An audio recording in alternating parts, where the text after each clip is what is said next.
नमस्कार मित्रांनो. कंबाईन आपली 4 जानेवारीला आहे. हा व्हिडिओ मी रेकॉर्ड करतो 1 जानेवारीला आणि याच्यामध्ये आपण जे महत्त्वाचे करंट अफेअर आहे आणि माझं प्रिडिक्शन काय आहे, हे आपण खूप कमी वेळामध्ये बघणार आहोत. तर याच्यामध्ये मी सर्व जे तुम्हाला 115 पेजेस, 120 पेजेसच्या आसपास जी नोट्स दिली होती, त्याच्यामध्ये जे इम्पॉर्टंट सेक्शन आहे किंवा कशावरती प्रश्न विचारला जाऊ शकतो, ते आज आपण इथं डिस्कस करणार आहोत. सगळ्यात पहिले हे पुरस्कार चॅप्टर आहे आपला. त्याच्यामध्ये आंतरराष्ट्रीय बुकर पुरस्कार काय विचारलं जाऊ शकतं, की 2025चे विजेते कोण आहे? बानू मुश्ताक. त्यांचं पुस्तक कोणतं होतं? हृदयदीप. आणि त्या कन्नड लेखिका होत्या. हे सर्वात महत्त्वाचं तुम्हाला लक्षात ठेवायचं आहे. या पुस्तकाचं भाषांतर कोणी केलं? तर ते दीपा भारती यांनी केलेलं आहे, हार्ट लॅम्प याच्यामध्ये. ते लक्षात ठेवायचं आहे. आणि आंतरराष्ट्रीय बुकर पुरस्कार हा जे ट्रान्सलेटेड पुस्तक असतात त्याला भेटतो, आणि बुकर पुरस्कार हा फक्त जे ओरिजिनली इंग्लिश लँग्वेजमध्ये लिहिलेले त्या पुस्तकांना हा पुरस्कार भेटत असतो. स्थापना कधी झाली? 2004. आणि सुरुवात 2005ची आहे. लक्षात ठेवायची संस्था क्रॅकस्टर्ट आहे. पुढे आपण जर बघितलं सरस्वती सन्मान आहे, याच्यावरती सुद्धा प्रश्न येऊ शकतो. तर सरस्वती सन्मानाचे 2024चे विजेते आहे महामहोपाध्याय साधू भद्रेशदास. याच्यामध्ये फक्त भद्रेशदास जर लक्षात ठेवलं तरी काही हरकत नाही. बाकी एअर किंवा संस्था प्रिलिम्सला विचारण्याचे चान्सेस खूप कमी आहे. ग्रुप बीची हो की ग्रुप सीची. आता ग्रुप सीची एक्झामसुद्धा आपली 11 जानेवारीला सध्या तरी ठरलेली आहे. तर त्या अनुषंगाने इथे भद्रेशदास सरस्वती सन्मान लक्षात ठेवा. पुढे जर आपण गेलो तर साहित्य अकादमी पुरस्कार आहे, खूप महत्त्वाचे आहे. संस्था जर बघितली आपण भारत सरकार. भाषा 24 आहे, इंग्रजी आणि राजस्थानी. आता ही जी राजस्थानी भाषा आहे ही तुमच्या जे आपलं शेड्यूल आहे, 8वं शेड्यूल आहे, त्याच्यामध्ये येत नाही. त्याच्यामुळे इथे त्याचा एक विशेष उल्लेख केलेला आहे, ते लक्षात ठेवायचं. तर 22 राजभाषा आणि इंग्रजी आणि राजस्थानी याच्यामध्ये येतं. बालसाहित्यामध्ये डॉक्टर सुरेश सावंत यांना त्यांचं जे कविता संग्रह आहे आभाळमाय, याच्यासाठी तो पुरस्कार देण्यात आलेला आहे. युवा साहित्यामध्ये प्रदीप कोकरे खोल खोल दुष्काळ डोळे या त्यांच्या कादंबरीला हा युवा साहित्य मराठी 2025चा साहित्य अकादमी पुरस्कार देण्यात आलेला आहे. आणि अनुवाद पुरस्कार जर आपण बघितलं तर त्याच्यामध्ये आपण आठवले बघितलेलं होतं. The difficulty of being good या पुस्तकाचा त्यांनी अनुवाद केलेला आहे. पुढे आहे आपलं पेन ट्रान्सलेट पुरस्कार. हा पुरस्कार भेटला आहे गीतांजली श्री यांना याच्या अगोदर आंतरराष्ट्रीय बुकर पुरस्कार भेटलेला आहे. त्यांचं पुस्तक होतं टॉम्ब ऑफ सँड, त्याला आपण रेतकी समाधी असं म्हणतो. तर त्या पुस्तकासाठी त्यांना कोणता भेटला होता? आंतरराष्ट्रीय बुकर. आणि ह्या वर्षी त्यांना पेन ट्रान्सलेट पुरस्कार भेटलेला आहे, हा लक्षात ठेवा. हॉलबर्ग पुरस्कार आपण बघितलं होतं गायत्री चक्रवर्ती स्पिवाक. मी तुम्हाला सांगितलं होतं कसं लक्षात ठेवायचं, गायत्री हॉल म्हणून लक्षात ठेवायचं. मी छत्रपती संभाजीनगरमध्ये राहतो आणि तिथे फेमस आहे हा जो गायत्री हॉल नावाचा जो हॉल आहे तो. त्या अनुषंगाने लक्षात ठेवायचं हॉलबर्ग पुरस्कार. आता हे मी जे लेक्चर घेतले त्याच्यामध्ये इन डिटेलमध्ये डिस्कस केलेलं आहे, पण इथं आपण फक्त रिव्हिजन करणार आहोत, त्याच्यामुळे थोडं फास्ट तुम्हाला वाटेल. पुढे आपलं ज्ञानपीठ पुरस्कार. स्थापना 61 आणि सुरुवात 65ची त्याची. संस्था जर बघितली तर टाइम्स ग्रुप आहे, भारतीय ज्ञानपीठ आणि जैन ट्रस्ट. स्वरूप जर बघितलं तर 11 लाख. भाषा एकूण 23 आहे, 22 राजभाषा आणि इंग्रजी. याच्यामध्ये राजस्थानी वगैरे नाही. वरती जर तुम्ही बघितलं साहित्य अकादमी पुरस्कार, तिथं 24 भाषा त्यांनी दिलेल्या आहे. मराठी विजेतर जर आपण बघितलं तर टोटल 4 आहे. वि स खांडेकर. हा क्वेश्चन तुमच्या तलाठी भरतीला विचारण्यात आलेला होता, जी 2022-23ला झाली होती. त्याच्यामध्ये हा प्रश्न त्यांनी विचारलेला होता. आणि हे भालचंद्र नेमाडे. त्यांना हिंदू कादंबरीसाठी भेटलेला आहे. आणि 2024चा जो पुरस्कार आहे तो विनोद कुमार शुक्ल यांना 59वा ज्ञानपीठ पुरस्कार भेटलेला आहे. 58वा कुणाला भेटला ते सुद्धा बघून घ्यायचं. गुलजार आणि आपले ते संस्कृतमध्ये एक मला तर त्यांचं नाव लक्षात येत नाही भेटलेलं आहे, ते बघून घ्या तुम्ही. मला वाटतं 2023मध्ये इथं गुलजार आणि जगद्गुरू रामभद्राचार्य यांना तो भेटलेला आहे. जे विनोद कुमार शुक्ल होते, भाषा जर आपण बघितली तर त्यांनी हिंदीमध्ये साहित्य लेखन केलेलं आहे. राज्य छत्तीसगड आहे आणि आत्ता एक 2-4 दिवसांपूर्वी त्यांचं निधन झालं. तर यांच्यावरती प्रश्न विचारायचे खूप जास्त चान्सेस आहे. म्हणजे ह्या येणाऱ्या फिल्म्सला सुद्धा विचारू शकता. जर त्यांनी ह्या फिल्म्सला नाही विचारलं तर येणाऱ्या मेन्सला तर 100% यांच्यावरती प्रश्न असणार आहे. साहित्य संपदा जर आपण त्यांची बघितली, नौकर की कमी खिलेगा तो दिखेगा, दीवार में एक खिडकी रहती थी, सब कुछ होना बचा रहेगा आणि लगभग जय हिंद असे त्यांनी पुस्तकं लिहिलेले. त्यांचं जे दीवार में एक खिडकी रहती थी ना, याला साहित्य अकादमी पुरस्कार भेटलेला आहे 1999ला. हे मात्र तुम्ही लक्षात ठेवायचं आहे. त्यांना इतर सन्मान भेटलेले. 2023ला त्यांना पेन नाबागो आंतरराष्ट्रीय पुरस्कार भेटलेला आहे आणि 2021ला त्यांना साहित्य अकादमीची फेलोशिप सुद्धा भेटलेली आहे. साहित्य अकादमी पुरस्कार आता जे आहेत तर त्याच्यामध्ये हिंदीमध्ये गगन गिल यांना भेटलेला आहे, इंग्रजीमध्ये इस्टरिंग किरे आणि कोकणीमध्ये मुकेश थळी. आता हे रंगतरंग या पुस्तकासाठी भेटलेला आहे. इस्टरिंग किरे यांना स्पिरिट नाईट्ससाठी भेटलेला आहे. आणि गगनगिल मला आता आठवत नाही गगनगिल एक्झॅक्टली जब तक मैं आई बहार, जब तक मैं आई बहार या पुस्तकांसाठी यांना साहित्य अकादमी पुरस्कार भेटलेले. हे 3 महत्त्वाचे हिंदी, इंग्रजी आणि कोकणी हे तुम्ही लक्षात ठेवा. मराठी विजेते सुधीर रसाळे त्यांना विंध्यांचे गद्यरूप या समीक्षात्मक पुस्तकासाठी हा पुरस्कार जाहीर करण्यात आलेला आहे, तो लक्षात ठेवायचा. आणि 2023चा हा कृष्णात खोत यांना रिंगाण या कादंबरीसाठी भेटलेला होता. पुढे आहे आपलं व्यास सन्मान, खूप महत्त्वाचा आहे. कोणाला भेटला तो? सूर्यबाला यांना भेटलेला आहे. इथं त्यांचा मी फोटो लावलेला आहे. बस एवढंच विचारतील ते, जास्त काही डिटेल ह्या व्यास सन्मानामध्ये जाण्याचे त्यांचे चान्सेस खूप कमी आहे. पुढे आपला बुकर पुरस्कार कोणाला भेटला तो 2024चा समांथा हार्वे आणि त्यांची कादंबरी होती ऑर्बिटल नावाची. यावर्षी मला वाटतं डेव्हिड नावाचे कोणतरी लेखक आहे आणि त्यांचं फ्लेश नावाचं पुस्तक आहे किंवा कादंबरी, त्याला बुकर पुरस्कार भेटलेला आहे. त्याची सुरुवात 1969 संस्था क्रॅकस्टर्ड आहे. आपण आंतरराष्ट्रीय बुकर आणि हे बुकर दोन्ही सुद्धा बघितलेले आहे. पुढे आपला पेन प्रिंटर पुरस्कार कोणाला भेटला तो अरुंधती रॉय यांना भेटलेला आहे. आपण एक पेन ट्रान्सलेट बघितला आणि आता सध्या आपण पेन प्रिंटर बघतोय, तर त्या अरुंधती रॉय हे लक्षात ठेवायचा प्रयत्न करा. पुढे आपलं सिंगापूर साहित्य पुरस्कार कोण आहे? प्रशांती राम आणि त्यांना 9 यार्ड सिरीज या लघुकथेसाठी हा पुरस्कार देण्यात आलेला आहे. पुढे आहे आपलं महत्त्वाचं अखिल भारतीय मराठी साहित्य संमेलन. कितवं होतं ते? 98 होतं 2024ला झालेलं. पहिलं जर आपण बघितलं म्हणजे सुरुवात जर कुठून झाली 1878 पुणे येथून सुरुवात झाली आणि त्याचे अध्यक्ष होते न्यायमूर्ती रानडे. ठिकाण कोणतं होतं? दिल्ली दुसऱ्यांदा. हे 98चं ठिकाण होतं, हे दिल्ली दुसऱ्यांदा. अध्यक्ष होत्या डॉक्टर तारा भवाळकर, ज्या की 6व्या महिला आतापर्यंत अध्यक्ष राहिलेल्या आहे. पहिल्या महिला अध्यक्ष जर म्हणलं तर आता मला त्यांचं एक मिनटं इथं दिलेलं नाही, पण ते बघून घ्या, मला नाव आठवत नाही त्यांचं एक्झॅक्टली. 97वं संमेलन झालं होतं अमेरनेरला जळगाव, डॉक्टर रवींद्र शोभणे. आणि 96वं संमेलन झालं होतं वर्ध्याला, नरेंद्र चपळगावकर हे त्याचे अध्यक्ष होते. पुढे जर आपण बघितलं जयंती नारळीकर यांच्यावरती प्रश्न आलेला नाही. त्यांनी राज्यसेवा मेन्सला मारुती चितांपल्ली यांच्यावरती प्रश्न विचारला, तर कंबाईनला यांच्यावरती प्रश्न अपेक्षित आहे. तर यांचं निधन झालं 86व्या 20 मे 2025ला. प्राप्त पुरस्कार जर बघितले तर याच्यामध्ये त्यांना पद्मभूषण भेटलेला आहे, पद्मविभूषण भेटलेला आहे आणि महाराष्ट्र भूषण सुद्धा भेटलेलं आहे त्यांना 2010ला.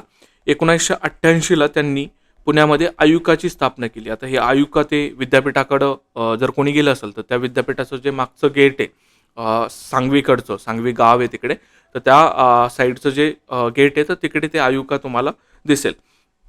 आयुकाची स्थापना त्यांनी 1988ला केलेली, ते एअर पार्ट करायचं. आणि त्यांचं आत्मचरित्र जर बघितलं आपण, 4 नगरातले माझे विश्व, जे मी लेक्चर घेतले त्याच्यामध्ये तुम्हाला ते 4 सिटीसुद्धा सांगितलेल्या आहे, बनारस वगैरे, किंवा मग त्याच्यामध्ये मला वाटतं एक लंडनसुद्धा येतं, ते तुम्ही बघून घ्या. पुस्तकं जर आपण बघितले, अंतराळातील भस्मासूर, यक्षाची देणगी आणि टाईम मशीनची किमया, वामन परत आला, याच्यामध्ये अभयारण्य हे पुस्तक खूप महत्त्वाचं आहे. अंतराळ आणि विज्ञान असे त्यांनी पुस्तकं लिहिलेले. दूरदर्शनवरील सुरभी या मालिकेतून त्यांनी विज्ञान संवाद साधलेला आहे. पुढे मारुती चितमपल्ली यांना आपण काय म्हणतो, यांना कुठे केलं ते मला आता आठवना. यांचं आत्मचरित्र आहे चकवा चांदन आणि यांना आपण अरण्य ऋषी म्हणतो. अरण्य ऋषी हे माझ्या लक्षातून गेलं होतं. अरण्य ऋषी आपण त्यांना म्हणतो. आणि ते सोलापूर जे अधिवेशन झालं होतं सोलापूरला मराठी साहित्य संमेलन, तर त्याचे ते अध्यक्ष होते. हे भासुलपूर झालेलं आहे, सोलापूर ॲक्च्युली ते 2006ला झालेलं होतं. हे मात्र लक्षात ठेवा. आता ते करंट अफेअर्सचे प्रश्न डीपमध्ये विचारायला लागले, तर त्या अनुषंगाने हे लक्षात ठेवायचा प्रयत्न करा. त्यांचे पुस्तकं जर आपण बघितले तर वृक्षकोश, मत्स्यकोश आणि पक्षीकोश अशी त्यांची लेखनं आहेत आणि त्यांना अरण्य ऋषी म्हणून ओळखलं जातं. पुस्तकं जर बघितलं तर रानवाटा, निळावंती, रातवा, दिगंतरा, पाखरमाया, जंगलाचं देणं आणि पक्षीजाय दिगंतरा अशी त्यांनी पुस्तकं लिहिलेले. आत्मचरित्र आपण बघितलं, चकवा चांदन असं त्यांनी या नावाचं आत्मचरित्र लिहिलेलं होतं. आता पुरस्कार या कॅटेगरीमध्ये जर आपण बघितलं तर स्टॉकहोम वॉटर प्राईज हे खूप महत्त्वाचं आहे. तो गुंटर ब्लोशेल यांना भेटलेला आहे. कोणाला? गुंटर ब्लोशेल हे महत्त्वाचं आहे. आणि वॉटरमॅन ऑफ इंडिया कोणाला म्हटलं जातं तर डॉक्टर राजेंद्र सिंग यांना म्हटलं जातं. हे मी तुम्हाला सांगितलेलं होतं, हे महत्त्वाचं आहे. आणि पाणीवाली बाई मी तुम्हाला सांगितलं होतं मृणाल गोरे आहे आय थिंक, ते मला पण आठवत नाही, मी पण रिव्हिजन नाही केलं, भरपूर दिवस झाले. मृणाल गोरे यांना पाणीवाली बाई म्हटलं जातं. मी जर चुकीचं असेल तर मला करेक्ट करा, पाणीवाली बाई. पुढे जर आपण बघितलं जागतिक अन्न पुरस्कार, मी तुम्हाला सांगितलं होतं भूक लागल्याला आपण इंग्लिशमध्ये काय म्हणतो, हंग्री असणं, आणि मग ते आपण मारियंजला हंगरिया असं लक्षात ठेवायचा प्रयत्न केला होता. ब्राझिलियन आहेत त्या मारियंजला हंगरिया, त्यांना जागतिक अन्न पुरस्कार भेटलेला आहे. सुरुवात 1987ची आहे. आणि पहिलाच जर आपण हा पुरस्कार कोणाला भेटला होता ते बघितलं तर एम.एस. स्वामीनाथन यांना 1987ला हा जागतिक अन्न पुरस्कार भेटलेला होता. पुढे आपलं महत्त्वाचं सासागावा पुरस्कार, याची स्थापना नका पाठ करू. कोणाला भेटला? डॉक्टर मृत्युंजय महापात्रा आणि यांना काय म्हटलं जातं? सायक्लोन मॅन ऑफ इंडिया असं म्हटलं जातं त्यांना. हे खूप महत्त्वाचं आहे. सायक्लोन मॅन ऑफ इंडिया हे लक्षात ठेवा. पुढे आपला लोकसंख्या पुरस्कार, हा सुद्धा महत्त्वाचा आहे. वर्षा देशपांडे यांना भेटलेला आहे. कुणाला भेटलाय? वर्षा देशपांडे. फक्त एवढंच लक्षात ठेवा, लोकसंख्या पुरस्कार कुणाला भेटला? वर्षा देशपांडे यांना भेटलेला आहे. आणि 1990मध्ये महिला सक्षमीकरणासाठी विकास दलित महिला मंडळची त्यांनी स्थापना केलेली आहे. पुढे आपलं युनेस्को प्रेस फ्रीडम पुरस्कार, मला नाही वाटत हे विचारतील, तरीसुद्धा ला प्रेन्सा वृत्तपत्र याला तो भेटलेला आहे. हे वाचून घ्यायचं. पुलित्झर पुरस्कार, याच्यामध्ये एक भारतीय महिला आहे, ती खूप महत्त्वाची, कविता सोराना यांना हा पुलित्झर पुरस्कार भेटलेला आहे. फक्त एवढंच लक्षात ठेवा. रायटर्स संस्था याला सुद्धा हा पुलित्झर पुरस्कार भेटलेला आहे. पुढे हे खूप महत्त्वाचे आहे. वर्ल्ड लॉ काँग्रेस सन्मान मिळवणारे पहिले भारतीय वकील कोण ठरले? भुवन रिबू हे ठरलेले आहे. भुवन बाम तुम्हाला लक्षात जर ठेवता आलं होतं तसं लक्षात ठेवा. आपण भाषेचा अपभ्रंश करतो किंवा मग थोडं कॉमेडी किंवा मग मालिका पिक्चर या अनुषंगाने जसं लक्षात राहील तसं लक्षात ठेवायचा प्रयत्न करतो. वर्ल्ड लॉ काँग्रेस सन्मान मिळवणारे पहिले भारतीय कोण? भुवन रिबू. रॅमन मॅक्सेसे पुरस्कार जर आपण बघितलं तर याच्यामध्ये तो भेटलाय, ती संस्था कोणती? एज्युकेट गर्ल संस्था आहे भारताची. ह्या संस्थेची स्थापना झालेली राजस्थानला 2007ला बरोबर. आणि संस्थापक कोण आहे? सफिना हुसेन. एवढेच त्याचे महत्त्वाचे फॅक्ट आहे. कोण कोण? एज्युकेट गर्ल संस्था, स्थापना हे 2007ला आणि संस्थापक कोण आहे? सफिना हुसेन. आणि सुरुवात कुठून झालेली? त्याची राजस्थानमधून झालेली आहे. एवढेच या रॅमन मॅक्सेसे पुरस्काराबद्दल महत्त्वाचे फॅक्ट होते. ही जी सुरुवात आहे 1858ची फॅक्ट, हे मेन्सला तुम्हाला पाठ करावं लागतं. तिथं अशा गोष्टी विचारण्याचे चान्सेस खूप जास्त असतात.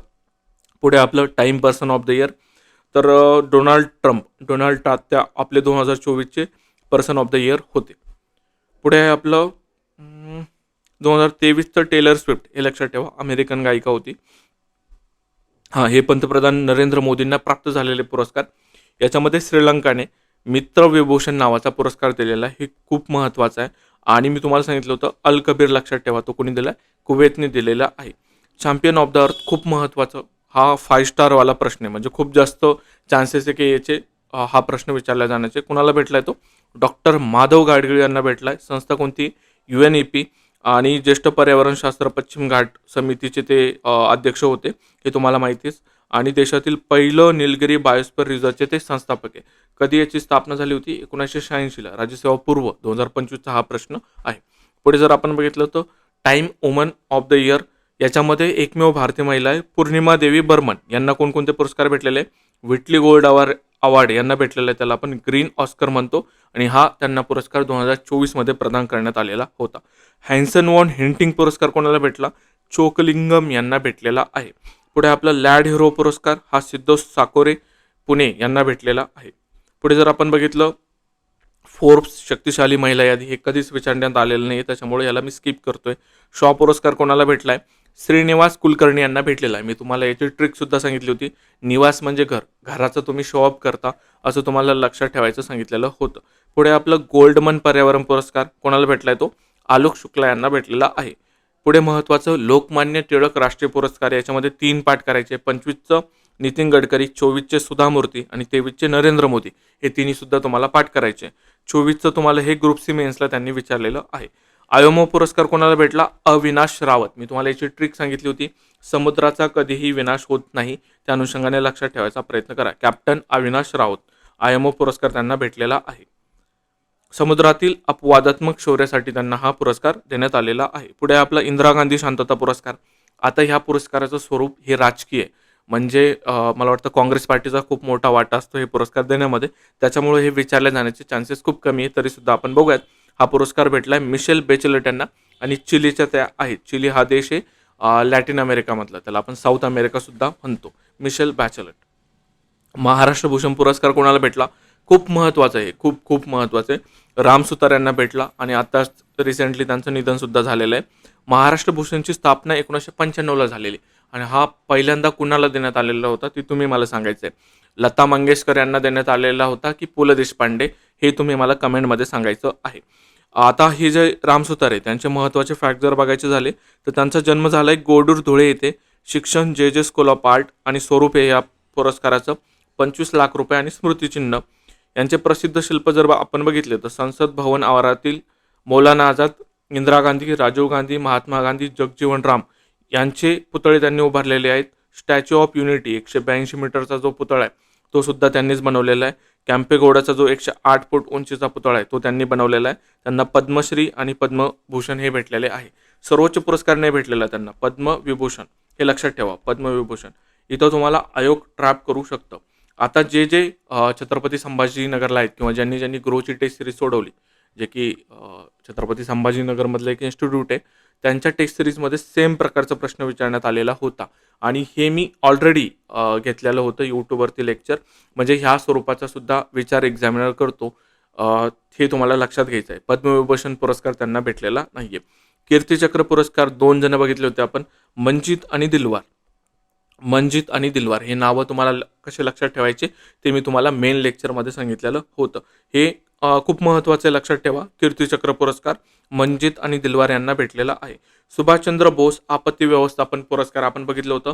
इन्क्वाईस नावाची संस्था होती हैदराबादला, त्यांना हा पुरस्कार देण्यात आलेला आहे. इन्क्वाईस हैदराबाद सुभाषचंद्र बोस आपत्ती व्यवस्थापन पुरस्कार, हे तुम्हाला लक्षात ठेवायचं आहे. राष्ट्रीय विज्ञान पुरस्कारामध्ये तुम्हाला एकच लक्षात ठेवायचं होतं, कोणतं? विज्ञान रत्न. पहिला कोणाला भेटलाय? गोविंदराजन पद्मनाभन यांना तो भेटलेला आहे. आणि विज्ञान संघामध्ये चांद्रयान 3 मिशन वरती जे काम करणारं गट होतं त्यांना हा विज्ञान संघ पुरस्कार देण्यात आलेला आहे. या पुरस्काराची स्थापना 2023ला झालेली आणि पहिल्यांदाच हे पुरस्कार जाहीर झालेले, त्याच्यामुळे हे महत्त्वाचे आहे. विचारण्यात जाण्याचे चान्सेस खूप जास्त आहे. आणि हे जे अंतराळ दिन आहे 23 ऑगस्ट हे लक्षात ठेवा. आणि तंत्रज्ञान दिन 11 मे हे सुद्धा तुम्ही पाठ करायला पाहिजे. 11 मे हा राज्यसेवा मेन्सला विचारला ह्या वर्षीच्या, आणि 23 ऑगस्ट अजून तरी विचारलेला नाही आहे, त्याच्यामुळे चान्सेस आहे त्याचे विचारल्या जाण्याचे. राष्ट्रीय शिक्षक पुरस्कार याच्यामध्ये 2 महाराष्ट्रीयन, एक सागर बगाडे आणि मंताया बोडके, हे तुम्ही बघून घ्यायचे. राष्ट्रीय फ्लोरेन्स नायटिंगल पुरस्कार हा कोणाला भेटलाय? आशा बावने, चंद्रपूरच्या येत्या. आणि याच्यामध्ये हा जो पुरस्कार आहे हा परिचारिका यांना देण्यात येतो. हा जो क्वेश्चन आहे ऑलरेडी एका MPSCच्या एक्झाममध्ये विचारण्यात आलेला आहे, हे तो तुम्ही बघू शकता. आशा तुकाराम सरजे आणि आशा वामनराव बावणे याच्यामध्ये मी तुम्हाला सांगितलं होतं दोन्हीपैकी तुम्हाला एक चूज करावं लागतं. स्वच्छ वायू सर्वेक्षण पुरस्कार जर आपण बघितले तर याच्यामध्ये इंदोर आहे मला वाटतं 1 नंबरला, आणि अमरावती आहे. याच्यामध्ये 10 लाखापेक्षा जास्त जर आपण बघितलं तर इंदोर आहे, आणि 3 ते 10 लाखमध्ये अमरावती आहे, महाराष्ट्रातला अमरावती. यस. पुढे आपण जाऊयात. राष्ट्रीय भूविज्ञान पुरस्कार कोणाला भेटलाय? धीरज मोहन बॅनर्जी. फक्त एवढंच करायचं याचं, बाकीचं जास्त सुरुवात वगैरे संस्था हे काही करत बसू नका. वनभूषण पुरस्कार कोणाला भेटलाय? चैत्राम पवार यांना भेटलेला आहे. यांना अजून एक पुरस्कार भेटलाय पद्ममध्ये, तो तुम्ही मला सांगायचा कोणता भेटलाय. पद्मामध्ये त्यांना कोणता पुरस्कार देण्यात आलेला आहे? पद्मामध्ये 3 येतं ना, पद्मविभूषण, पद्मभूषण आणि पद्मश्री. त्याच्यापैकी त्यांना कोणता देण्यात आलेला आहे ते तुम्ही मला सांगायचं आहे. पुढे आपण आता पद्म पुरस्काराचं आहे. याच्यामध्ये टोटल भेटलेले 139. याचं जर आपण विभाजन केलं तर 113 तुम्हाला पद्मश्री भेटले, त्याच्यानंतर 7 तुमचे पद्मविभूषण आहेत, आणि मग टोटल तुमचे खाली उरतात 19. तर हे 19 तुमचे पद्मभूषण आहेत. हे त्याचं वर्गीकरण लक्षात ठेवायचं. महिलांना 23 आणि मरणोत्तर 13, हे 3-3 आणि हे हे लक्षात ठेवायचं. मी तुम्हाला सांगितलं होतं परदेशी 10 नागरिक आहे आणि मरणोत्तरमध्ये 13 आहेत, हे लक्षात ठेवा. महाराष्ट्रातील 14 लोकांचा समावेश या पद्म अवॉर्डमध्ये झालेला आहे, ज्यात 3 पद्मभूषण आणि 11 पद्मश्री विजेते आहेत. आता कोणाकोणाला कोणकोणते भेटले ते बघूयात. मी हे प्रश्न डिस्कस नाही करत आहे कारण तेवढा वेळ नाही आहे आपल्याकडे. पद्मविभूषण विजेते जे आहेत 7, तर ते आपण बघूयात.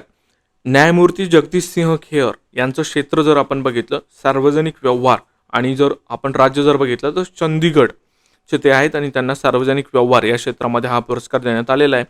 MT वासुदेव नायर यांना साहित्य आणि शिक्षण या क्षेत्रामध्ये, केरळचे ते आहेत, साहित्य आणि शिक्षण क्षेत्रामध्ये त्यांना हा पुरस्कार देण्यात आलेला आहे. शारदा सिन्हा आपण बघितलं होता, बिहारच्या कोकेळा त्यांना म्हटलं जातं, आणि त्यांना कला या क्षेत्रासाठी हा पुरस्कार देण्यात आलेला आहे. ओसामू सुझुकी जे की जापानचे आहे, त्यांना व्यापार आणि उद्योग या क्षेत्रामध्ये हा पुरस्कार देण्यात आलेला आहे. पुढे आपण लक्ष्मीनारायण सुब्रमण्यम बघितलं होतं, कर्नाटकचे, त्यांना कला या क्षेत्रामध्ये हा पुरस्कार देण्यात आलेला आहे. पुढे आपलं कुमुदिनी लखिया ज्या की गुजरातचे आहे, त्यांना कला या क्षेत्रासाठी हा पुरस्कार देण्यात आलेला आहे. पुढे आपलं दुवोर रेड्डी ते तेलंगणाचे आहे, आणि त्यांना वैद्यशास्त्र या क्षेत्रामध्ये हा पुरस्कार देण्यात आलेला आहे. मी कसं लक्षात ठेवायला सांगितलं होतं तुम्हाला, दुवा और दवा हा डायलॉग आहे पिक्चरमधला, त्याच्यामधलं तुम्ही हे दुव्वूर रेड्डी आणि वैद्यशास्त्र हे लक्षात ठेवा. आणि तेल कसं लक्षात ठेवसाल की डॉक्टरनी तुम्हाला मालिश करायला तेल दिलं, त्या अनुषंगाने लक्षात ठेवायचा प्रयत्न करा. पद्मभूषण विजेते आपण महत्त्वाचे बघूयात. मनोहर जोशी महाराष्ट्राचे आहेत, त्यांना सार्वजनिक व्यवहार या क्षेत्रामध्ये हा पुरस्कार देण्यात आलेला आहे. पंकज उधास जे की हे ना, इथं करेक्शन करा, ते महाराष्ट्रातले आहे पंकज उधास. तर त्यांना कला या क्षेत्रासाठी पंकज उधास यांना हा पुरस्कार देण्यात आलेला आहे. शेखर कपूर जे की दिल्लीचे आहे, त्यांना कला या क्षेत्रासाठी हा पुरस्कार देण्यात आलेला आहे. विवेक देवराय खूप महत्त्वाचे आहे, जे की दिल्लीचे आहे, त्यांना साहित्य आणि शिक्षण या क्षेत्रासाठी हा पुरस्कार देण्यात आलेला आहे. सुशील कुमार मोदी बिहारचे सार्वजनिक व्यवहार याच्यामध्ये त्यांना देण्यात आलेला आहे. खूप महत्त्वाचं आहे कैलासनाथ दीक्षित यांना पुरातत्व या क्षेत्रामध्ये हा पुरस्कार देण्यात आलेला आहे आणि ते आंध्र प्रदेशचे. पुढे आपलं नंदामुरी बालकृष्ण हे आंध्र प्रदेशचे, त्यांना कला या क्षेत्रामध्ये हा पुरस्कार देण्यात आलेला आहे. आणि PR श्रजेश केरळचे आहेत, त्यांना क्रीडा हॉकी खेळतात ते, त्यांना क्रीडा या क्षेत्रामध्ये हा पुरस्कार देण्यात आलेला आहे. आणि सूर्यप्रकाश जे की कर्नाटकचे आहे, त्यांना साहित्य आणि शिक्षणमध्ये हा पुरस्कार देण्यात आलेला आहे. चंद्रकांत सोमपुरा मी तुम्हाला सांगितलं होतं खूप महत्त्वाचे आर्किटेक्चर आणि गुजरातचे आहेत ते, त्यांना पद्मश्री हा पुरस्कार भेटलेला आहे. कैलासनाथ दीक्षित आणि चंद्रकांत सोमपुरा हे खूप महत्त्वाचे आहे. महाराष्ट्राबाहेरचे 2 व्यक्ती जर विचारले तर ते 2 खूप महत्त्वाचे आहे. आता पद्मश्रीमध्ये महाराष्ट्रातले 11 आहेत, आपण बघू. अशोक सराफ त्यांना कला क्षेत्रासाठी, अश्विनी भिडे देशपांडे यांना सुद्धा कला, अच्युत पालव जर बघितले तर त्यांना सुद्धा कला, वासुदेव कामत यांना सुद्धा कला, आणि मारुती चितमपल्ली जर आपण बघितलं तर साहित्य या क्षेत्रामध्ये त्यांना पुरस्कार देण्यात आलेला आहे. चैत्राम पवार सामाजिक कार्य, अरुंधती भट्टाचार्य व्यापार आणि उद्योग, आणि डॉक्टर विलास डोंगरे त्यांच्या नावामध्येच आहे वैद्यकीय या क्षेत्रामध्ये त्यांना पुरस्कार देण्यात आलेला आहे. इतर महत्त्वाचे जर आपण बघितले तर अश्विन क्रीडा तमिळनाडूचा आहे तो, हरविंदर सिंग क्रीडा हरियाणाचे आहेत ते, विजयन क्रीडा केरळचे आहेत ते, अरिजित सिंग कला पश्चिम बंगालचे आहेत ते, आणि चंद्रकांत सोमपुरा आर्किटेक्चर क्षेत्रामध्ये गुजरात या राज्याचे ते आहेत. पुढे जर आपण बघितलं संरक्षण घडामोडी आहेत, तर मी तुम्हाला सांगितलं होतं की स्वदेशी प्रदूषण नियंत्रण जहाज जर आपण बघितलं याच्यामध्ये समुद्र प्रचेत आहेत, हे तुम्हाला लक्षात ठेवायचं आहे. पुढे आपण बघितलं होतं, हे खूप महत्त्वाचं आहे बरं का मित्रांनो, INS कौंडिन्य एवढं महत्त्वाचं आहे कारण की ही फॅक्ट तुम्हाला सांगतो मी, UPSC लेवलच्या वेबसाईटवरती सुद्धा तुम्हाला दिसेल, म्हणजे फोरम IS वगैरे जे करंट अफेअर बनवतात ते, JK टुडेच्या वेबसाईटवरती सुद्धा आहे. आणि काय प्रश्न निर्माण होऊ शकतो की प्राचीन टंकाई पद्धत शिलाई पद्धतीचा वापर करून बांधले गेलेले नौदलाचे जहाज कोणतं आहे, तर ते कोणतं आहे, INS कौंडिन्य. आणि याचं लॉन्च कुठं झालं होतं, ते कर्नाटकला झालं होतं. कुठं झालं होतं, कर्नाटकला, हे तुम्ही लक्षात ठेवा. पुढे आता तुम्हाला जर सांगायचं झालं तर ही जी INSV तारिणी नावाची जी जहाज आहे ज्याने की जगाची परिक्रमा केली, त्याच्यामध्ये 2 महिला होत्या, त्या लक्षात ठेवायचे त्यांची नावं.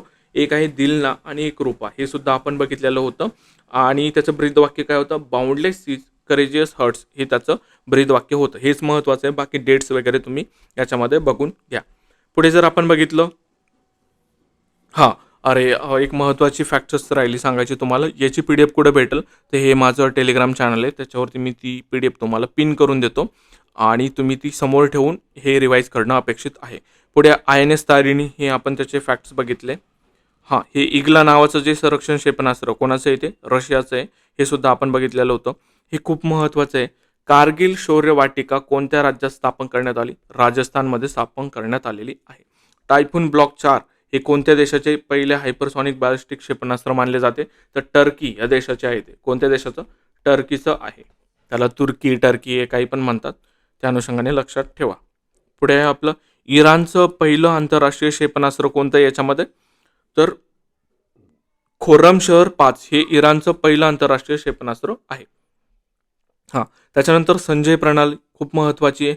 त्याचं उद्घाटन कोणी केलंय, तर संरक्षण मंत्री राजनाथ सिंह याचं त्याचं उद्घाटन केलेलं आहे. आणि काय त्याचं काम आहे की ते म्हणजे आधुनिक युद्धभूमीचं निरीक्षण ते करतं. म्हणजे संजय जर तुम्ही बघितलं असेल, एक पात्र होतं महाभारतामधलं, ते काय करायचं, जे की दुर्योधनाचे वडील होते, तर त्यांना ते सांगायचे, कारण की ते अंध होते, त्यांना दिसत नव्हतं. आणि मग ते एका मला वाटतं त्या पाण्याचं पातेलं वगैरे काहीतरी होतं, त्याच्यात बघून तो संजय सगळं युद्धभूमीवर काय काय चालू आहे त्याचं सगळं निरीक्षण त्या यांना सांगत होता. कोणाला, दुर्योधनाच्या वडिलांना. तर त्या स्वरूपाचं ते नाव आहे आणि त्या अनुषंगाने लक्षात ठेवायचं तुम्ही इथे त्याचा प्रयत्न करायचा आहे. पुढे आपलं ऑपरेशन ब्रह्मा, त्याच्या नावामध्येच उत्तर आहे. ऑपरेशन ब्रह्मानंतर म्हणल्यानंतर तुम्हाला म्यानमार आठवायला पाहिजे. भूकंपानंतर भारताने मदतमध्ये जे ऑपरेशन राबवलं होतं म्यानमारमध्ये, त्याचं नाव होतं ऑपरेशन ब्रह्मा. पुढे हे व्ही शॉट जे क्षेपणास्त्र आहे DRDOनी विकसित केलेलं आहे. कोणी? DRDO. आणि त्याचा फुल फॉर्म काय? Very short range air defence हे त्याचं फुल फॉर्म आहे. हे तुम्हाला पाठ करायचं आहे. पुढे जर आपण बघितलं भार्गवास्त्र हे जे कशासाठी येते? ड्रोन हल्ल्यांसाठी. म्हणजे ड्रोन हल्ले जे होतात तर त्याच्या विरोधात हे आपण बनवलेलं आहे भार्गवास्त्र. हे सुद्धा तुम्हाला लक्षात ठेवायचं आहे. नाग मिसाईल मी तुम्हाला सांगितलं होतं. Anti tank guided missile. काय? Anti tank guided missile. आता जे टँक असतात ना, टँक म्हणजे त्याला आपण रणगाडे म्हणतो मराठीमध्ये. त्याचं एक मेन गोष्ट काय असते ना, त्याचा जो इथला जो ओपन करायचा भाग राहतो ना, तुम्ही जर त्याच्यावर अटॅक केला ना, तरच तुम्ही टँकला फोडू शकता. नाहीतर विसरून जायचं मग. टँकला तुम्ही खूप मुश्किल आहे त्याला काही हालचाल करणं. म्हणजे त्याच्यावरती काही तुम्ही नियंत्रण मिळवणं खूप अवघड आहे. तुम्हाला जो मेनवाला पार्ट राहतो, जे ढक्कन खोलतात ना, त्यालाच तुम्हाला फोडावं लागतं तरच चान्सेस असतात. आणि हे जे नाग मिसाईल आहे ना, एकदा जर सोडलं ना ते ट्रॅक करत राहतं त्यांना याची टँकची मूव्हमेंट ट्रॅक करत राहतं आणि ते बरोबर जाऊन मग त्याला हिट करतं. म्हणजे ते फायर अँड फोरगेट नावाचं मिसाईल आहे. फायर अँड फोरगेट मिसाईल म्हणजे काय? की तुम्ही एकदा सोडलं, ते लागू ना लागू तुम्ही त्याला विसरून जायचं. नंतर त्याला तुम्ही कंट्रोल करू शकत नाही. त्याच्यानंतर जे महत्त्वाचं आहे रुद्रम क्षेपणास्त्र. आता हे कशाचं आहे? तर ते मला वाटतं अँटी रेडिएशन क्षेपणास्त्र आहे, स्वदेशी. भारताची पहिली स्वदेशी अँटी रेडिएशन क्षेपणास्त्र जर असा प्रश्न तुम्हाला विचारला तर ते कोणतं आहे? रुद्रम नावाचं क्षेपणास्त्र आहे. पुढे आपण जर बघितलं, हां, हे INS जटायूवरती मी प्रश्न बनवला होता. काय ते? INS जटायू जर आपण बघितलं तर लक्षद्वीपमधील मिनिकॉय बेटावर असलेला हा नौदल कार्यान्वित झालेला आहे आणि हा लक्षद्वीपमधील दुसरा नौदल तळ आहे. पहिला कोणता आहे? INS कावरती हा आहे. पुढे आदिती योजना खूप महत्त्वाची आहे. याचं उद्घाटन जे झालं होतं ते राजनाथ सिंह यांच्या हस्ते झालेलं होतं आणि इथं मी नरेंद्र मोदी हा ट्रॅप लावलेला होता. बाकी त्याची दोन्ही विधानं योग्य आहेत. त्याचा full form acing development of innovation technology with iDEX असा आहे आणि त्याचा उद्देश काय? संरक्षण तंत्रज्ञानातील संशोधन, विकास आणि नवकल्पनांसाठी स्टार्टअप कंपन्यांना 25 कोटी रुपयापर्यंत अनुदान देणे हे त्याचा उद्देश आहे. पुढे जर आपण बघितलं, हां, वन लाईनरमध्ये भारतीय लष्कराने 2024 हे कोणते वर्ष घोषित केलं? तंत्रज्ञान अवशोषण वर्ष म्हणून घोषित केलेलं आहे. देशातील पहिली आर्मी गर्ल्स स्पोर्ट्स कंपनी कुठे स्थापन करण्यात आली? पुण्याला आली. भारतामध्ये सर्व मुलींच्या सैनिकी शाळांचे उद्घाटन कुठे झाले? मथुरा, वृंदावन आणि उत्तर प्रदेश. याचं उद्घाटन कोणी केलं होतं? ते राजनाथ सिंह यांनी केलेलं होतं. उग्रम नावाची जी रायफल आहे तर त्याचं वैशिष्ट्य काय आहे? पहिली संपूर्ण स्वदेशी बनावटीची असॉल्ट रायफल ही उग्रम नावाची आहे. ते तुम्हाला लक्षात ठेवायचं आहे. तंत्रज्ञान अवशोषण वर्ष आपण बघितलं होतं, भारतीय लष्कराने जाहीर केलं. हे बाकी आपण इथपर्यंत बघितलेलं आहे. ऑपरेशन महादेव काय आहे? जो पहलगाम हल्ला झाला होता ना, त्याच्या रिट्रीटमध्ये त्याला उत्तर देण्यामध्ये जे आपण ऑपरेशन राबवलं होतं त्याचं नाव ऑपरेशन महादेव आहे. ऑपरेशन सिंधू काय? इराण इस्रायलमध्ये मागं जो संघर्ष चालू होता, मग त्या दोन देशामध्ये जे आपले नागरिक आहे त्यांना रिटर्न आणायचं होतं, त्याच्यासाठीच आपण ऑपरेशन सिंधू राबवलेलं होतं. ऑपरेशन खपा काय? मी तुम्हाला सांगितलं होतं, ज्या महिला भारतातून रिसून गेलेल्या आहे, त्याला खपा होऊन गेलेला आहे, त्यांना परत आणायचं आहे. परदेशात फसलेल्या महिलांना परत आणण्यासाठी आपण हे ऑपरेशन राबवलेलं होतं. ऑपरेशन सिंदूर हे सगळ्यांना माहिती आहे. ऑपरेशन हार्ट मी तुम्हाला सांगितलं होतं की रेल्वे नेटवर्कचा वापर करून होणारी जी मानवी तस्करी आहे त्याला आपण ह्युमन ट्रॅफिकिंग म्हणतो, तर त्याच्या विरोधात ऑपरेशन हार्ट हे मिशन राबवण्यात आलेलं होतं. ऑपरेशन मेलॉन मी तुम्हाला सांगितलं होतं, जे पण अंमली पदार्थ आहे त्याचा शोध घेण्यासाठी ऑपरेशन मेलॉन राबवण्यात आलेलं होतं. आणि हे ऑपरेशन चक्रफाय कशासाठी आहे? तर ऑनलाईन आर्थिक फसवणूक, डेटा चोरी, डिजिटल अटक यासारख्या सायबर गुन्हेगारी नेटवर्कचा सामना करण्यासाठी ऑपरेशन चक्रफाय लॉन्च करण्यात आलेलं होतं. आता इथपर्यंत आपण बघितलं. पुढे आपण मिलिटरी एक्सरसाइजेस बघूयात. आता महत्त्वाचे मी तुम्हाला 3-4 चॅप्टर तरी संपवले इथे. पाणी पितो आणि रिझ्यूम करूयात आपण. 1 सेकंड फक्त.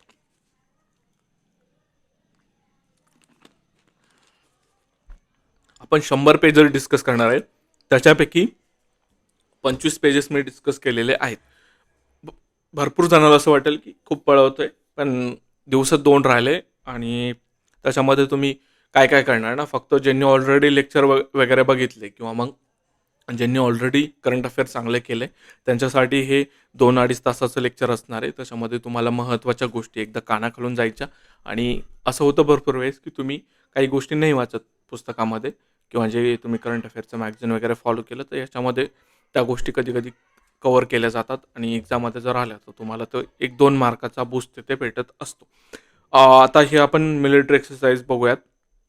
इथे नावातच आहे ऑस्ट्रा हिंद, ऑस्ट्रेलियाचं असणार आहे.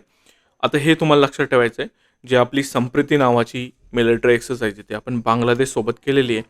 हँड इन हँड चीनसोबत आपण ती मिलिटरी एक्सरसाइज करतो. जी आपली शक्ती नावाची लष्करी सराव आहे तो आपण फ्रान्स या देशासोबत करतो.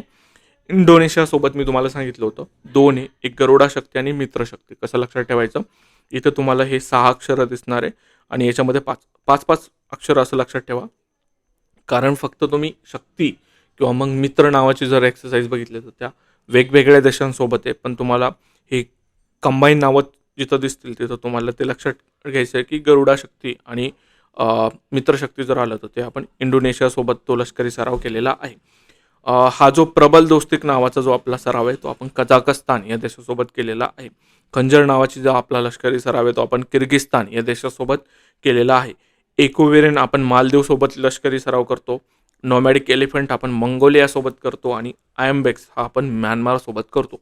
याच्या ट्रिक जर तुम्हाला बघायची असेल तर माझं लेक्चर आहे, इथं त्याची मी लिंक दिलेली आणि ह्या PDF ची लिंक तुम्हाला टेलिग्राम चॅनलवरती भेटेल. लेक्चर पूर्ण बघायचं असेल इन डिटेलमध्ये तर त्याचीसुद्धा लिंक तुम्हाला दिलेली आहे किंवा मग तुम्ही चॅनलवरती जाऊन जे आपलं प्लेलिस्टचं सेक्शन आहे त्याच्यामध्ये जाऊन तुम्ही चेक करू शकता. नेपाळसोबत आपण जी सूर्यकिरण नावाची एक्सरसाइज करतो. मागच्या वर्षी कंबाईनला त्यांनी ना याचं मला वाटतं घोषवाक्य विचारलं होतं. जे आपली सूर्यकिरण नावाची एक्सरसाइज आहे त्याचं घोषवाक्य त्यांनी विचारलेलं होतं. अलनागा ही एक्सरसाइज आपण ओमानसोबत करतो. इंद्रा नावाची एक्सरसाइज आपण रशियासोबत करतो. लामितिया नावाची जी लष्करी सराव आहे तो आपण सेशल्स या देशासोबत करतो. मित्रशक्ती आपण मी तुम्हाला सांगितलं मित्र आणि शक्ती ह्या 2 वेगवेगळ्या एक्सरसाइज आहे त्या आपण श्रीलंकासोबत करतो. मैत्री नावाची जी आपली एक्सरसाइज आहे ते आपण थायलंडसोबत करतो. मी तुम्हाला सांगितलं होतं थायलंडला आपण मैत्री करायला जातो ह्या अनुषंगाने लक्षात तुम्हाला ठेवायचं आहे. आता जे आपलं युनायटेड किंगडम आहे तर त्याच्यासोबत आपण अजय वॉरियर नावाची एक्सरसाइज करतो. अमेरिकेसोबत आपण युद्धाभ्यास करतो आणि वज्रप्रहारसुद्धा करतो. व्हिएतनामसोबत आपण विनबॅक्स आणि फोर्स 18 ही बहुराष्ट्रीय आहे. पुढे नौदलाचे सुद्धा संयुक्त सराव दिलेले आहे. याच्यामध्ये महत्त्वाचे सांगतो मी तुम्हाला. वरुणा लक्षात ठेवा फ्रान्ससोबत करतो आपण. त्याच्यानंतर हे इंद्र आपण बघितलं रशिया. सिम्बॅक्स नावावरून तुम्हाला कळेल सिंगापूर. कोकण महत्त्वाचं आहे ही आपण युनायटेड किंगडमसोबत करतो. मलबार नावाची जी एक्सरसाइज आहे लष्करी सराव आहे तो आपण USA सोबत करतो आणि रिम्पॅक नावाचा सुद्धा आपण USA सोबत नॅव्हल एक्सरसाइज करत असतो. ह्या एक्सरसाइज आहे ना म्हणजे दरवर्षी होतात. कोमोडो नावाची एक्सरसाइज आपण इंडोनेशियासोबत करतो आणि बहुराष्ट्रीय सराव म्हणजे बहुराष्ट्रीय म्हणजे त्याच्यामध्ये 2 पेक्षा अधिक राष्ट्र त्यांचा समावेश असतो. पुढे आपण वायुसेनेचे जर बघितलं तर टेबल टॉप एक्स हा बांगलादेशसोबत करतो. ब्लू फ्लॅग आपण इस्रायलसोबत करतो आणि ह्या ज्या गोष्टी ना ह्या तुम्हाला कोणत्याच एअरबुकमध्ये भेटणार नाही. ह्या मी वेबसाईटवरती जाऊन ऑथेंटिक डाटा काढलेला आहे. पुढे आपण ईस्टर्न ब्रिज जर बघितलं तर ओमानसोबत करतो. इंद्रा आपण बघितलं रशियासोबत. त्याच्यानंतर सायाम हे आपण थायलंडसोबत करतो. Desert eagle UAE. इंद्रधनुष्य United Kingdom. Red flag America. संवेदना हा बहुराष्ट्रीय त्याच्यामध्ये बांगलादेश, नेपाळ, श्रीलंका आणि UAE. भारत नाही आहे त्याच्यामुळे ते विचारणार नाही. इथे काय प्रश्न दिले हे मी प्रश्न घेणार नाही कारण की तो वेळ आता नाही आहे. ज्यांनी ऑलरेडी लेक्चर केले ज्यांनी ऑलरेडी प्रश्न सोडवले त्यांना फायदा होणार आहे. बघूयात आता अंतराळ घडामोडी. याच्यामध्ये जे निस्सार नावाचा उपग्रह याच्यामध्ये 2 आपल्या अवकाश संस्था आहे. कोणकोणत्या? नासा आणि इस्रो. आणि ह्या सारचा अर्थ होतो synthetic aperture radar. NASA ISRO synthetic aperture radar हे लक्षात ठेवायचं. प्रक्षेपण 30 जुलै 2025 आहे आणि कोणत्या 2 अवकाश संस्था हेच महत्त्वाचं आहे नासा आणि इस्रो. त्याच्यानंतर याचं वजन नका पाठ करू. ते चंद्रयान मोहिमेचं त्यांनी वजन विचारलं होतं पण याचं विचारण्याचं अपेक्षित नाही आहे. तो वेळसुद्धा नाही आता पाठ करायचा. प्रक्षेपक जर आपण बघितलं तर GSLV F-16 आहे. प्रक्षेपण स्थळ सतीश धवन अंतराळ केंद्र श्रीहरिकोटा आंध्र प्रदेश. आणि मोहिमेचा प्रमुख उद्देश काय? पृथ्वीचे जमिनीवरील बदलांचे उच्च निदांक्षम म्हणजे हाय रेझोल्युशन निरीक्षण करणं. भूकंप, भूस्खलन, ज्वालामुखी क्रिया इत्यादीमुळे होणारे भूपरिवर्तन अभ्यासणे. पर्यावरणीय वनस्पती आवरण आणि हिमनदीय बदलांची नोंद आणि विश्लेषण घेणं. ॲक्झिओम 4 मिशन याचे मी तुम्हाला 4 देश पाठ करायला सांगितले होते कारण हा PYQ आहे. मी तुम्हाला सांगितलं होतं पोहे कोण खातं? भारत आणि USA. भारत आणि अमेरिका बसून पोहे खातं, हे मी तुम्हाला सांगितलं होतं. पोपासून तुमचं पोलंड होतं, हे पासनं तुम्हाला हंगरी लक्षात ठेवायचं होतं.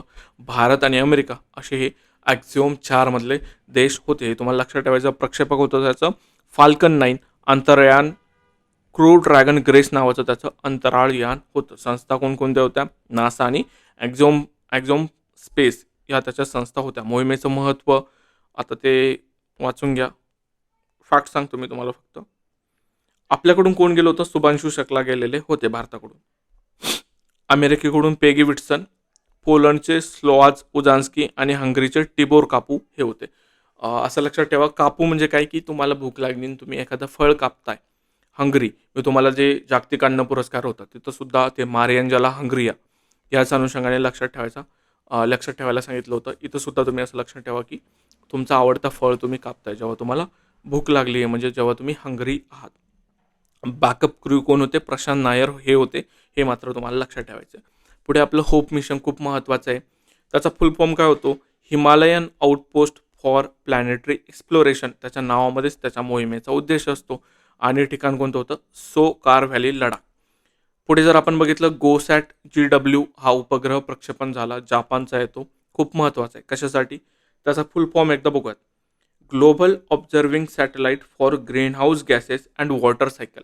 तुम्ही त्याचा एकदा फुल फॉर्म जर पाठ केला तर तुम्हाला त्याचा मोहिमेचा उद्देश पाठ करायची गरज राहत नाही. ग्रीन हाऊस गॅसेस आणि वॉटर सायकल हे तुम्हाला 2 गोष्टी जर लक्षात राहिल्या त्याचा उद्देश तुम्हाला आपोआप येणार आहे. एक तामिळनाडूमधली सौर वेधशाळा होती कोडाईकनाल नावाची. तिला 125 वर्ष पूर्ण झालेले. त्याची स्थापना 1899ची होती. देशातली सर्वात जुनी आणि प्रतिष्ठित सौर संशोधन संस्था ती होती. तमिळनाडू मी तुम्हाला सांगितलं होतं, हे कर्जत लक्षात ठेवा. जे अंतराळ औद्योगिक धोरण मंजूर करणारं देशातलं तिसरं राज्य जर बघितलं आपण तमिळनाडू. पहिलं कर्नाटक होतं, 2 नंबरला गुजरात आणि 3 नंबरला आपलं तमिळनाडू आहे. आणि पहिला सॅटेलाईट कोणत्या राज्याने सोडला असं जर विचारलं तर त्याचं उत्तर आसाम हे येणार आहे. काय? आसाम. पुढे आपला जो आर्यभट्ट उपग्रह त्याला सोडून सुद्धा आता 50 वर्ष झाली. त्याच्यामुळे त्याची डेट एक्झॅक्टली फाट करा. 19 एप्रिल 1975. म्हणजे आपले 14 एप्रिल नंतर 5 दिवसांनी. 14 एप्रिल प्लस 5 दिवस असं जर लक्षात ठेवलं तर ते मेमरीमध्ये फिट बसतं. 19 एप्रिल कसं लक्षात ठेवायचं? 14 एप्रिल प्लस 5 दिवस. ही तारीख मात्र तुम्हाला पाठ करायची. ठिकाण काय होतं? Soviet Russia. आणि प्रक्षेपक कोणता होता? Cosmos M. पुढे जर आपण बघितला, भारताचा तो पहिला उपग्रह होता म्हणून तो आपण पाठ केलेला आहे, हे लक्षात ठेवायचं. पुढे आपलं प्रोजेक्ट कूपर हे खूप महत्त्वाचं आहे. ॲमेझॉन कंपनीचा हा प्रोजेक्ट आहे. प्रोजेक्ट कूपर कशासाठी येतो? तर तो इंटरनेट सुविधा द्यायची त्यांना कुठे की जे पण रिमोट एरियाज तिथं त्यांना ब्रॉडबँड इंटरनेट प्रदान करायचं आहे. याच्यामध्ये सगळ्यात महत्त्वाची फॅक्ट कोणती? एक तर त्याचा उद्देश इंटरनेट प्रदान करणं आणि दुसरं प्रोजेक्ट कूपर कोणी लॉन्च केला? ॲमेझॉननी केलं. हे 2 फॅक्ट पाठ करा.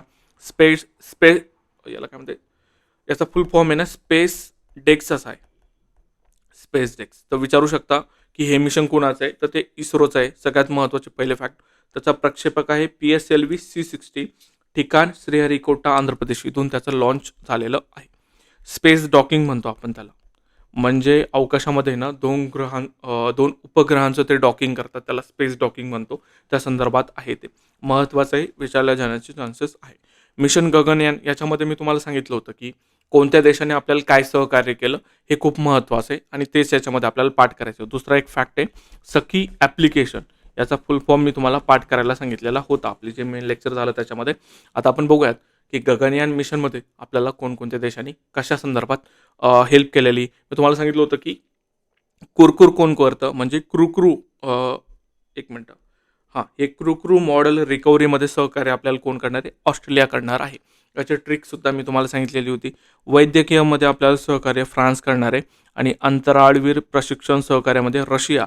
अजून एक आपल्याला ग्राउंड ट्रॅकिंग सपोर्टमध्ये आपल्याला युरोपियन स्पेस एजन्सी मदत करणार आहे. हे 4 तुम्हाला खूप महत्त्वाचे ते पाठ करायचे. सखी ॲप्लिकेशन जे आपले अंतराळवीर आहे त्यांना मदत करण्यासाठी आहे ते सुद्धा तुम्हाला पाठ करायचं आहे. पुढे आपलं मिशन स्कॉटचा फुल फॉर्म काय? Space camera for object tracking. हे तुम्हाला पाठ करायचं आहे. म्हणजे काय? जो अंतराळातला कचरा आहे तर त्याला ट्रॅक करायचं आहे. कोणाचं हे? हे आपलं इस्रोचंच आहे. कोणाचं आहे? इस्रोचं. आणि दिगंतारा हे सुद्धा लक्षात ठेवा. दिगंतारा इथं दिलेलं आहे. हां, दिगंतरा स्टार्टअप कंपनीचं आहे ते. हे सुद्धा तुम्हाला लक्षात ठेवायचं आहे. भारतातलं तिसरं लॉन्च पॅड श्रीहरिकोटा इथं आता स्थापन करण्याला त्याला मंजुरी देण्यात आलेली, हे सुद्धा आपण बघितलेलं आहे.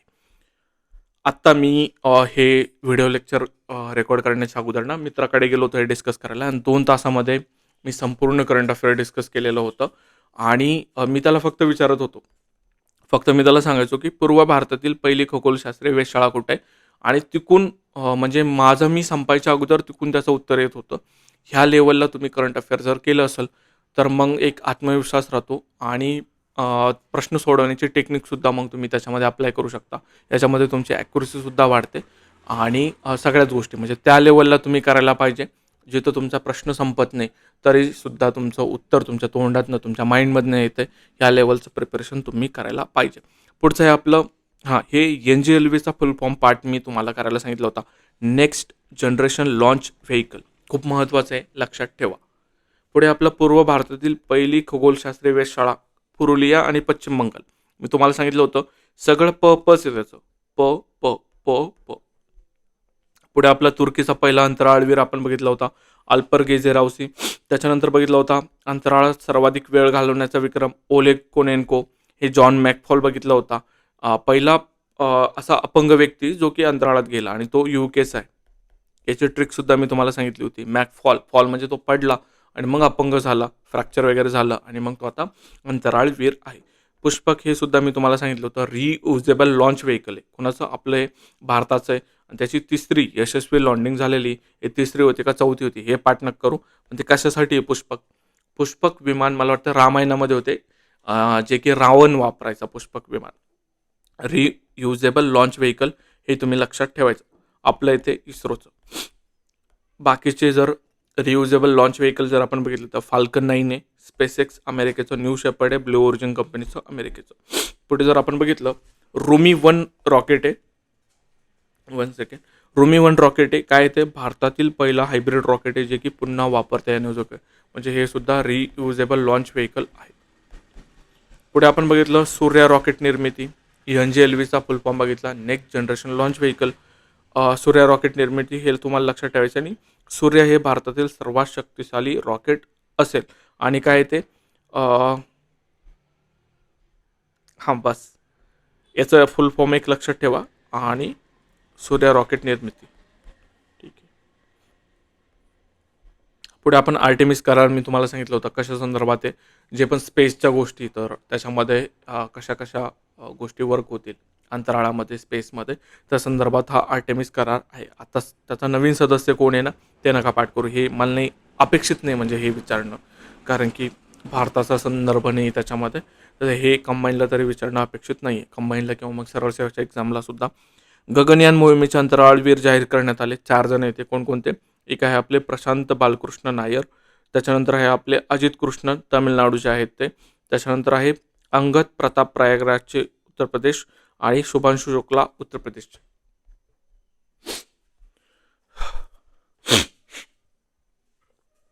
त्याच्यानंतर आहे जे आपलं कुलसेकरीपट्टणम तमिळनाडू आहे, या ठिकाणी सॅटेलाईट आणि पेलोड टेक्निकल सेंटरचं उद्घाटन करण्यात आलेलं आहे. हे तुम्हाला लक्षात ठेवायचं. आणि ते उद्घाटन कोणी केलं? जितेंद्र सिंग यांनी केलेलं आहे. भारतातलं पहिलं डार्क स्काय पार्क सेंच्युरी जर आपण बघितलं तर ते कोणतं आहे? पेंच व्याघ्र प्रकल्प. पेंच व्याघ्र प्रकल्प हा जो टायगर रिझर्व आहे पेंच नावाचा, हा महाराष्ट्र आणि MPच्या बाउंड्रीवरती येतो. हा सुद्धा PYQ आहे. त्याच्यानंतर आपण बघितलं होतं पहिलं भारतीय अंतराळ पर्यटक कोण बनलं? तर गोपी थोटाकुरा हे बनलेले आहे. आणि MPSCची एक रँडम अशीच एक्झाम होती जी की खूप जास्त फेमस नाही आहे, पण त्यांनी हा प्रश्न विचारलेला आहे. MPSC PYQ आहे. पुढे आता कृषी आणि पर्यावरण हा टॉपिक आहे. आणि एक सेकंड मी पाणी पितो.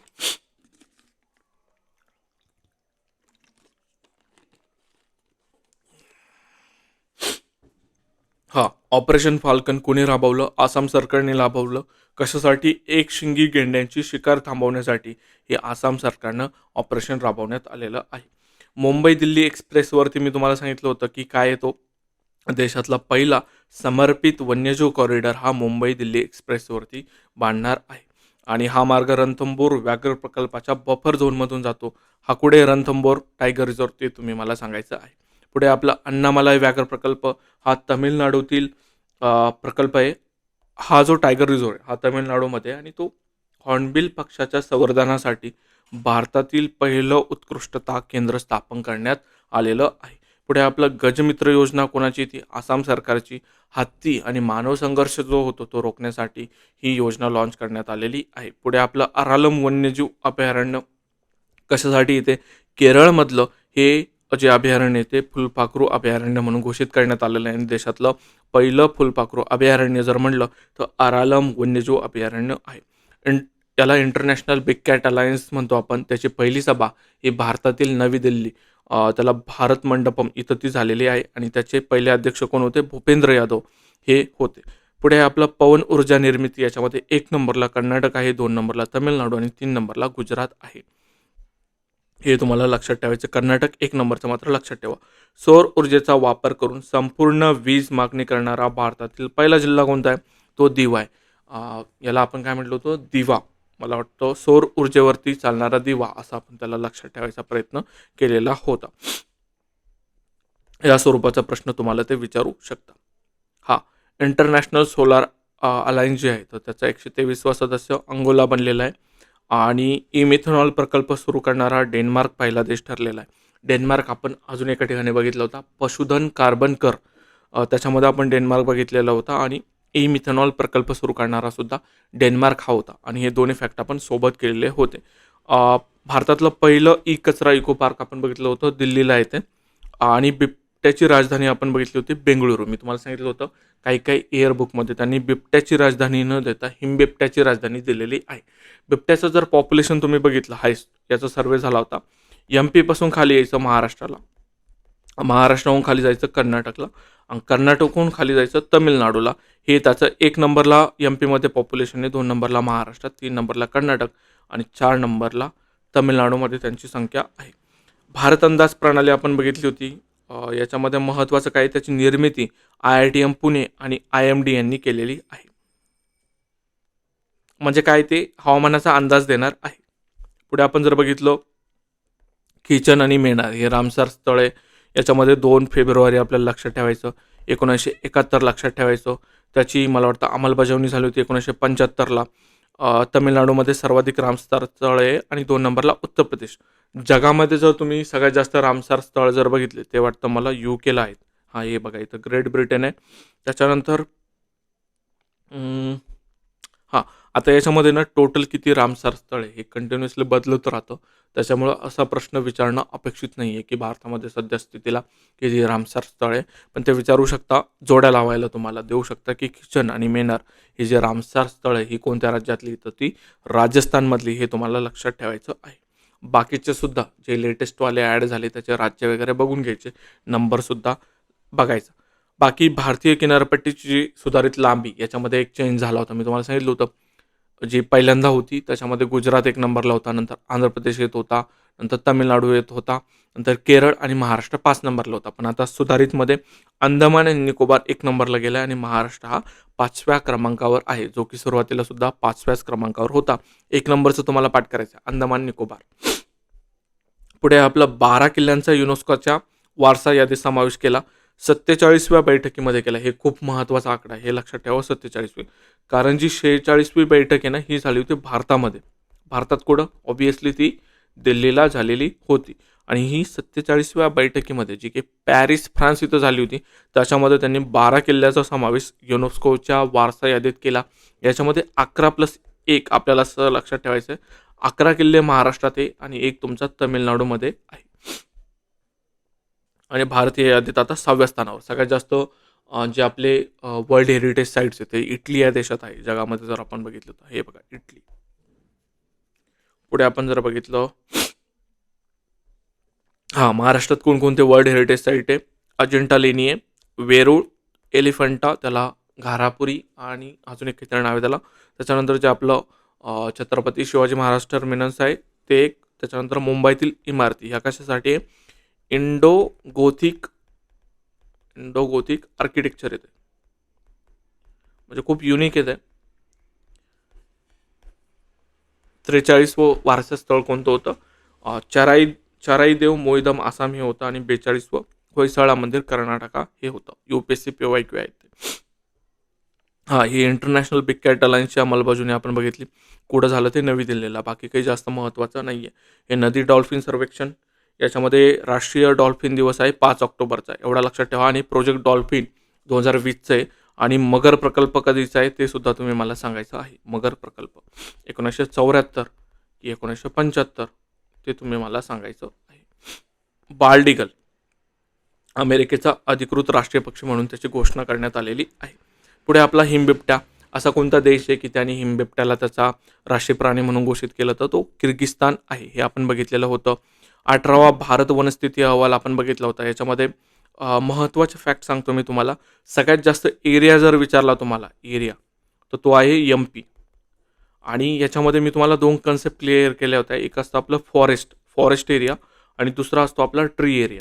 त्याला आपण वृक्ष म्हणतो आणि फॉरेस्टला मराठीमध्ये आपण वनक्षेत्र म्हणतो. काय म्हणतो? वनक्षेत्र. वृक्षक्षेत्र आणि वनक्षेत्र. तर ह्या वनक्षेत्रामध्ये म्हणजे ओव्हरऑल जर आपण बघितलं तर याच्यामध्ये MP एक नंबरला आहे आणि वृक्षक्षेत्रामध्ये महाराष्ट्र एक नंबरला आहे. हे याच्यामधला जो फरक आहे तो जर तुम्हाला लक्षात ठेवता आला तर खूप भारी गोष्ट आहे आणि ह्याच स्वरूपाचे प्रश्न तुम्हाला विचारले जाणार आहे. सर्वात जास्त घट जर कुठं झाली ती MPला झाली. सर्वात जास्त वाढ कुठं झाली ती छत्तीसगडला झालेली आहे. हे तुम्हाला महत्त्वाच्या फॅक्ट्स लक्षात ठेवायच्या. सर्वात जास्त जे आपलं त्याला आपण मँग्रोव्ह म्हणतो. मँग्रोव्हला मराठीमध्ये कांदळवन म्हणतात वाटतं. कांदळवन. येस, ठीक आहे. मॅनग्रोव्ह जे आपले असतात तो त्याचं सर्वाधिक क्षेत्र मला वाटतं पश्चिम बंगालला आहे. हां, खारफुटी क्षेत्र सर्वाधिक जास्त पश्चिम बंगालला आहे. हे तुम्ही लक्षात ठेवायचं आहे.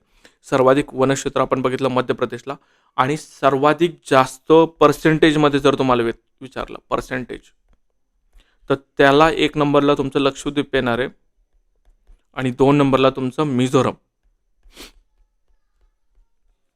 सर्वाधिक घट मी तुम्हाला मध्य प्रदेश सांगितलं आणि सर्वाधिक वाढ छत्तीसगडमध्ये झालेली हे सुद्धा तुम्हाला सांगितलं.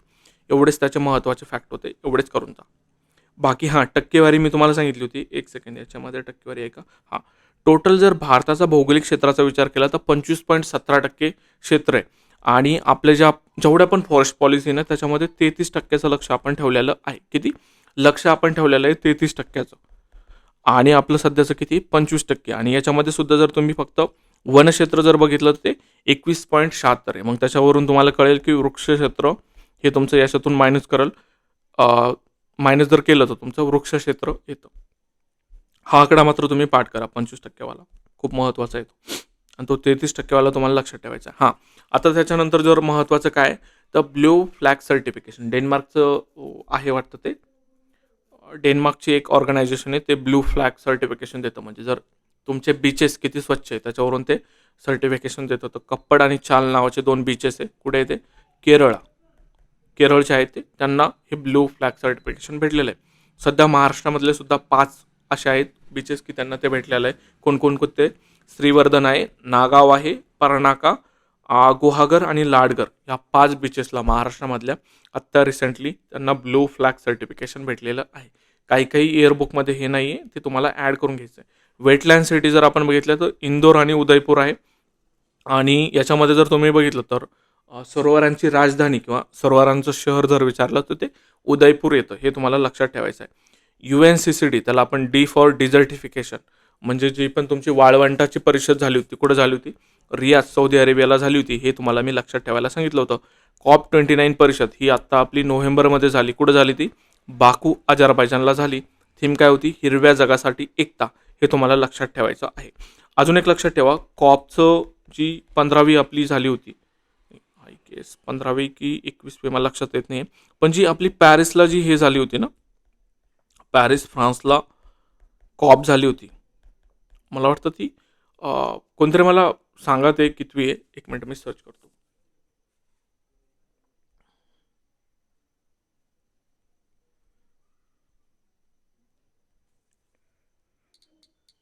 पॅरिस कॉप, कारण की याच्यावरती ना त्यांनी प्रश्न विचारला होता. हां, 21 क्रमांकाची ती पॅरिसची. त्याचे फॅक्ट्स मी सांगतो, खूप महत्त्वाचं आहे. Paris France conference of parties म्हणतो आपण त्याला. 21 क्रमांकाची परिषद तिथं झाली होती. त्या पॅरिस ॲग्रीमेंट जी आहे तर त्याच्यामध्ये जे आर्टिकल आहे ना, आर्टिकल 6 हे खूप महत्त्वाचं आहे. आर्टिकल 6 ते लक्षात ठेवा तुम्ही. तुम्हाला मी ते पण सांगतो आर्टिकल 6 कशा संदर्भात आहे. मी आत्ता वाचलं होतं ते.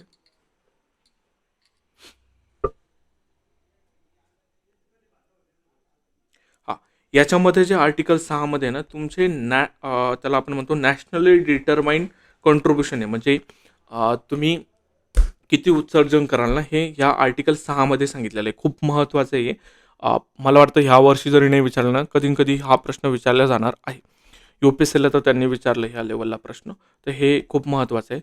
अजून एक फॅक्ट आठवा, की भारताचं टार्गेट कधी नेट झिरो इमिशनचं. नेट झिरो इमिशनचं भारताचं टार्गेट जर आपण बघितलं 2070चं आहे आणि चीनचं जर आपण बघितलं तर त्यांनी 2050 असं सांगितलेलं आहे. पुढे आपण जर बघितलं हां, ह्या परिषदेमध्ये आहे ना टोटल हे 400 अब्ज नाही आहे. हे चुकीचं दिलेलं आहे. हे 300 अब्ज आहे. त्यांनी काय केलं सुरुवातीला आहे ना जो फंड द्यायचे तो $100 बिलियन समथिंग काहीतरी होता आणि ते वर्षाला जे आपला विकसित देश आहेत ते द्यायचे. ही संकल्पना आता सांगायला वेळ नाही आहे, तरीसुद्धा सांगतो. जे विकसित देश होते, ज्यांनी पहिले औद्योगिकीकरण केलं, तर ते जास्त रिस्पॉन्सिबल आहे. कशासाठी? प्रदूषणासाठी किंवा आता जे ग्लोबल वॉर्मिंग होतं आहे त्याच्यासाठी. तर मग ह्या परिषदेमध्ये असं ठरलं होतं, की विकसित देशांना जे आपले विकसनशील देश आहे, डेव्हलपिंग कंट्रीज जसं की भारत झालं, श्रीलंका झालं किंवा मग श्रीलंकाला म्हणू शकतो आपण विकसनशील. तर अशा देशांना ह्या विकसित देशांनी आर्थिक सहाय्य केलं पाहिजे. मग तिथं ठरलं होतं की ते वर्षाकाठी तुम्हाला एक $100 बिलियन देणार आहे. पण आता भारत हा कंटिन्युअसली सांगत होता की ही खूप कमी अमाऊंट आहे. तर मग त्यांनी ह्या वर्षी ठरवलं की आता आम्ही $300 बिलियन देऊ. भारत याच्यावरती सुद्धा सॅटिस्फाय नाही आणि असायला पण नाही पाहिजे. कारण की ते खरे रिस्पॉन्सिबल आहे ग्लोबल वॉर्मिंगसाठी आणि जे पण प्रदूषण होतं आहे त्याच्यासाठी कोण? Develop country. कारण की सुरुवातीला त्यांनी इमिशन केलं आणि आता ते मजा मारत आहे. पुढे आपलं IMD याची स्थापनेला 150 वर्ष पूर्ण झालेली आहे. 15 जानेवारी 2024ला. तर त्याची स्थापनाची जी डेट आहे 15 जानेवारी 1875 ही तुम्हाला पाठ करायची. कलकत्ताला त्याची स्थापना झालेली होती. पहिलं भारतीय महासंचालक SK बॅनर्जी होते आणि सध्याचे महासंचालक हे मृत्युंजय महापात्रा. आपण सासाकावा पुरस्कार बघितला, सायक्लोन मॅन ऑफ इंडिया बघितलं, त्याच्यामध्ये हे तुम्हाला लक्षात ठेवायचं आहे. पुढे मी तुम्हाला सांगितलं होतं ग्रीन GDP मोजणारं पहिलं राज्य छत्तीसगड आणि GEP आलं जर तुम्हाला ग्रॉस इन्व्हायरमेंटल प्रोडक्ट जर आलं तर उत्तराखंड. उत्तराखंड आपण अजून एका ठिकाणी बघितलं होतं. योग धोरण लागू करणारं पहिलं राज्य उत्तराखंड आपण बघितलेलं होतं. पहिलं सीमावर्ती सौरग्राम आपण बघितलं होतं मसाला गुजरात. पुढे आपलं प्राणी संग्रहालयातील पहिले बायोबँक पद्मजा नायडू हिमालयन प्राणी संग्रहालय दार्जिलिंग पश्चिम बंगालमध्ये आहे. हे सुद्धा लक्षात ठेवा. देशातलं पहिलं हरित हायड्रोजन हब हे आपण आंध्र प्रदेशमध्ये बघितलेलं होतं. रिव्हिजन चालू आहे त्याच्यामुळे फास्ट येणार आहे. न्यूझीलंडमधलं हे माउंट तारानाकी मोंगा नावाचं जे शिखर आहे तर त्याला कायदेशीर व्यक्तीचा दर्जा देण्यात आलेला आहे. याला हिमनदी आहे खूप महत्त्वाची. असं विचारू शकता की आता एक हिमनदी नाश होण्याच्या दिशेने चालली आहे आणि ती कोणत्या देशामध्ये आहे तर ती नेपाळमधली आहे. याला हिमनदी. ऑलरेडी त्यांनी हा प्रश्न विचारला आहे की सर्व हिमनद्या गमावणारा देश कोणता आहे तर तो व्हेनेझुएला नावाचा देश आहे. साऊथ अमेरिकामध्ये येतो. साऊथ अमेरिकामध्ये सगळ्यात टॉपला येतो तो देश. इथे त्याचं लोकेशन आहे व्हेनेझुएलाचं. तर त्या देशाने सर्व हिमनद्या गमावलेल्या आहेत आणि याला हिमनदी आपण जी बघितली तर ती असं म्हटलं जातं की 2040 पर्यंत ती सुद्धा नाहीशी होणार आहे. मग ती कोणत्या देशामधली आहे? नेपाळमधली आहे. पुढे राष्ट्रीय हळद मंडळ आपण बघितलं होतं. उद्घाटक कोण आहे? अमित शहा. ठिकाण कोणतं आहे? निजामाबाद, तेलंगणा. पहिले अध्यक्ष कोण आहे? पल्ले गंगा रेड्डी. हे त्याचे महत्त्वाचे फॅक्ट आपण बघितलेले आहे. पुढे आपलं समुद्रयान मोहीम. तर याच्यामध्ये मत्स्य 6000 सबमर्सिबल जे आपलं त्याला आपण म्हणू शकतो जे की यान आहे आपलं समुद्रामध्ये जाणारं तर ते मत्स्य 6000 हे त्याचं नाव लक्षात ठेवा. ह्या नावावरून तुम्हाला कळेल की 6000 मीटर खोल ते जाणार आहे. 6000 मीटर म्हणजे तुमचं 6 किलोमीटर खोल समुद्रामध्ये ते जाणार आहे. 3 व्यक्तींना घेऊन जाणारं ते आहे. पुढे आपलं युनेस्को साहित्य शहरामध्ये कोझिकोडेचा त्यांनी समावेश केलेला आहे. बाकीचे आपण जर शहर बघितले तर जयपूर हे हस्तकला शहर आहे. श्रीनगरसुद्धा हस्तकला. वाराणसी आणि चेन्नई हे संगीत आहे. मुंबई चित्रपटांचं शहर आहे. हैदराबाद सुग्रासशास्त्र. सुग्रासशास्त्र त्याला इंग्लिशमध्ये आपण गॅस्ट्रोनॉमी म्हणतो आणि त्याचा अर्थ असा होतो की जे खाण्याचे पदार्थ असतात. आपण म्हणतो ना हैदराबादची बिर्याणी तर ते सुग्रासशास्त्राचा अर्थ तो होतो म्हणजे खाण्याच्या पदार्थांचा. कोझिकोडे हे साहित्य शहर आत्ता नवीन ॲड करण्यात आलेलं आहे. त्याच्यानंतर वर्ल्ड क्राफ्ट सिटी हा दर्जा कोणाला प्रदान करण्यात आला? श्रीनगरला हा दर्जा प्रदान करण्यात आलेला आहे. याच्या अगोदर 3 शहरं होते, मल्लपुरम, जयपूर आणि म्हैसूर हे ऑलरेडी याच्यामध्ये होते वर्ल्ड क्राफ्ट सिटीमध्ये, आणि आता 4थं शहर श्रीनगर ॲड करण्यात आलेलं आहे. हां, हे ग्रेटेस्ट प्लेसेस नका करू, काही महत्त्वाचं नाही. पुढचं अन्नपूर्ती धान्य एटीएम खूप महत्त्वाचं आहे. मी तुम्हाला सांगितलं होतं, ओडिसा हे राज्य मागासलेलं आहे. मग तिथं धान्याची गरज आहे, कारण तिथं अनुसूचित जमातीच्या लोकांची जी संख्या आहे, किंवा मग एस-टी लोकांचं जे पॉप्युलेशन आहे ते खूप जास्त प्रमाणात आहे आणि मागासलेला समाज आहे. त्याच्यामुळे त्यांना याची गरज आहे. त्याच्यामुळे ओडिसा तुम्हाला लक्षात ठेवायचं आहे. ओडिसामध्ये काय, भुवनेश्वर हे तुम्हाला लक्षात ठेवायचं आहे. केवलादेव राष्ट्रीय उद्यान मी तुम्हाला सांगितलं होतं. टील कार्बनचा अभ्यास या केवलादेव राष्ट्रीय उद्यानामध्ये झालेला आहे. पशुधन कार्बनकर आपण बघितलं Denmark. Centre of excellence Pune हे सुद्धा आपण बघितलेलं आहे. पुढे CO2 मिथेनॉल हा जो पायलट प्लांट आहे हा कुठे सुरू करण्यात आला, पुणे. पुण्यामध्ये आंतरराष्ट्रीय कृषी हॅकॅथॉन सुद्धा झाली होती, ते सुद्धा आपण बघितलेलं होतं. राज गिधाड संवर्धन केंद्र हे गोरखपूरमध्ये स्थापन करण्यात आलं. वायनाड भूस्खलन दुर्घटना केरळमध्ये झाली. आता याची डेट महत्त्वाची होती, जी की राज्यसेवा मेन्सला विचारली जायची याच्या अगोदर, पण आता राज्यसेवा मेन्स ही MCQ पॅटर्नमध्ये राहिलेली नाही, त्याच्यामुळे आता पाठ करायचा काही विषय नाही आणि कंबाईनला ते विचारण्याचे चान्सेस खूप कमी आहे. हां, हे पण महत्त्वाचं नाही, नका करू. हे पण महत्त्वाचं आहे नाही. मिशन मौसम लक्षात ठेवा, उद्देश काय, भारताला हवामान सज्ज व हवामान स्मार्ट बनवणं हे मिशन मौसमचा उद्देश आहे. पुढे आपण जर बघितलं तर महाराष्ट्र काय, हरित एकात्मिक डेटा सेंटर पार्कसाठी विशेष धोरण आणणारं महाराष्ट्र पहिलं राज्य आहे. पुढे आपलं जीवन योजना महाराष्ट्राची मी तुम्हाला सांगितलं होतं, जैव इंधन वातावरण अनुकूल फसल अवशेष निवारण याच्यासाठी ही जीवन योजना आहे. पुढे आपलं माण्याची वाडी पाटण महाराष्ट्रातलं पहिलं सौरग्राम ते ठरलेलं आहे. गाईला राज्यमाताचा दर्जा कोणी दिला, महाराष्ट्राने दिलेला आहे. महाराष्ट्राचा राज्यमासा जर विचारला, सिल्वर पॉप्युलेट आहे, राज्य फुलपाखरू ब्लू मॉर्मॉन, कांदळवन वृक्ष, पांढरी चिप्पी आणि राज्य फुल जर विचारलं तर तामन हे आहे. बिबट्यांची स्थिती मी तुम्हाला सांगितलं, मध्य प्रदेशवरून तुम्हाला महाराष्ट्रात यायचं आहे, महाराष्ट्रातून तुम्हाला कर्नाटकला जायचं आहे, तिथून खाली तुम्हाला तमिळनाडूला जायचं आहे. या अनुषंगाने हे 4 तुम्हाला क्रम पाठ करायचा आहे. हिमबिबट्यांची गणना 1 नंबरला लडाख आहे, 2 नंबरला उत्तराखंड, एवढंच पाठ करा. पुढे आपलं केरळ काय, ते मानव वन्यजीव संघर्षाला राज्य विशिष्ट आपत्ती म्हणून घोषित केलं. खूप महत्त्वाचं आहे, कारण की सध्या महाराष्ट्रामध्ये सुद्धा बिबट्यांचे हल्ले खूप जास्त प्रमाणात वाढलेले आहेत. त्या अनुषंगाने हा प्रश्न विचारला जाण्याचे चान्सेस खूप जास्त आहे. केरळ अजून एका गोष्टीसाठी न्यूजमध्ये होतं, कशासाठी आपण बघितलं होतं, जे वयोवृद्ध लोक आहेत त्यांच्यासाठी आयोग स्थापन करणारं केरळ हे पहिलं राज्य होतं.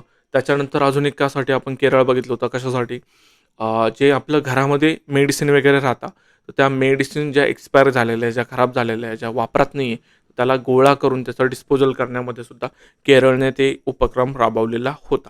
पुढे आपलं भोपाळ या ठिकाणी देशातील पहिली वातावरणीय संशोधन प्रयोगशाळा सुरू करण्यात आलेली आहे. कुठे, भोपाळ. पुढे आपलं नागपूर या ठिकाणी 2050 पर्यंत निव्वळ कार्बन उत्सर्जन साध्य करण्यासाठी zero carbon building action plan सुरू करण्यात आलेला आहे. हे सुद्धा आपण बघितलेलं होतं आणि नागपूर हे देशातील असं करणारं पहिलं शहर आहे. डॉल्फिन संशोधन केंद्र मी तुम्हाला सांगितलं होतं, जे आपली गंगा रिव्हर आहे तर तिकडे हे तुम्हाला डॉल्फिन दिसतं, तर ते पाटणाला आहे. डॉल्फिन संशोधन केंद्र लक्षात ठेवायचं. हिमनद्या गमावणारा देश आपण व्हेनेझुएला डिस्कस केला. गुजरातचा राज्य मासा आपला घोळ मासा आहे आणि हे जे ब्ल्यू होल आहे हे समुद्रामधलं एक केव आहे, तर ती मेक्सिकोमध्ये तुम्हाला सापडलेली आहे. जगातील सर्वात खोल गुहा आहे ती. हवामान घड्याळ जर आपण बघितलं तर ते दिल्लीला येणार आहे तुमचं, आणि वैदिक घड्याळ जर आपण बघितलं तर ते उज्जैनला येणार आहे. पुढे आपला बहुउद्देशीय हरित हायड्रोजन प्रकल्प हिमाचल प्रदेशचा, आणि फक्त मी तुम्हाला सांगितलं होतं हरित हायड्रोजन प्रकल्प जर आला तर आंध्र प्रदेशचा, आणि बहुउद्देशीय आला तर हिमाचल प्रदेशचा, हे लक्षात ठेवायचं आहे. UNESCO memory of the world register याच्यामध्ये 2 पुस्तकं आहे, एक आपलं भगवद्गीता आणि दुसरं नाट्यशास्त्र आहे. नाट्यशाळा नाही आहे, नाट्यशास्त्र आहे. कोणाचं, भारत मुनी यांचं, हे लक्षात ठेवायचं. जागतिक वारसा दिन पाठ करा 18 एप्रिल. अरवली ग्रीन वॉल प्रकल्प, आता अरवली रिसेंटली न्यूजमध्ये होतं, मला नाही वाटत की सध्या तरी याच्यावरती प्रश्न विचारतील, पण कंबाईन मेन्सला शक्यता आहे की ते विचारू शकता याच्यामध्ये. तर याच्यामध्ये दिल्ली, हरियाणा, राजस्थान आणि गुजरातमध्ये हे अरवली पर्वत आहे, ते बघून घ्या. रेसोडियल माउंटेन म्हणतो आपण त्याला. एक सेकंड, सॉरी. उत्तर प्रदेशमध्ये भारतातील पहिली विस्टाडोम जंगल सफारी ट्रेन सुरू करण्यात आली. कुठे? उत्तर प्रदेशमध्ये, हे लक्षात ठेवा. आणि हे कृषी हॅकॅथॉन मी तुम्हाला सांगितलं पुणे. मगर संवर्धन प्रकल्पाचं मी तुम्हाला एअर विचारलं होतं, 1975 आहे ते. इथे येऊन गेला तो फॅक्ट. पुढे आपण बघूयात आता महत्त्वाच्या योजना केंद्र सरकारच्या. एक 5-10 सेकंदाचा ब्रेक घेतो.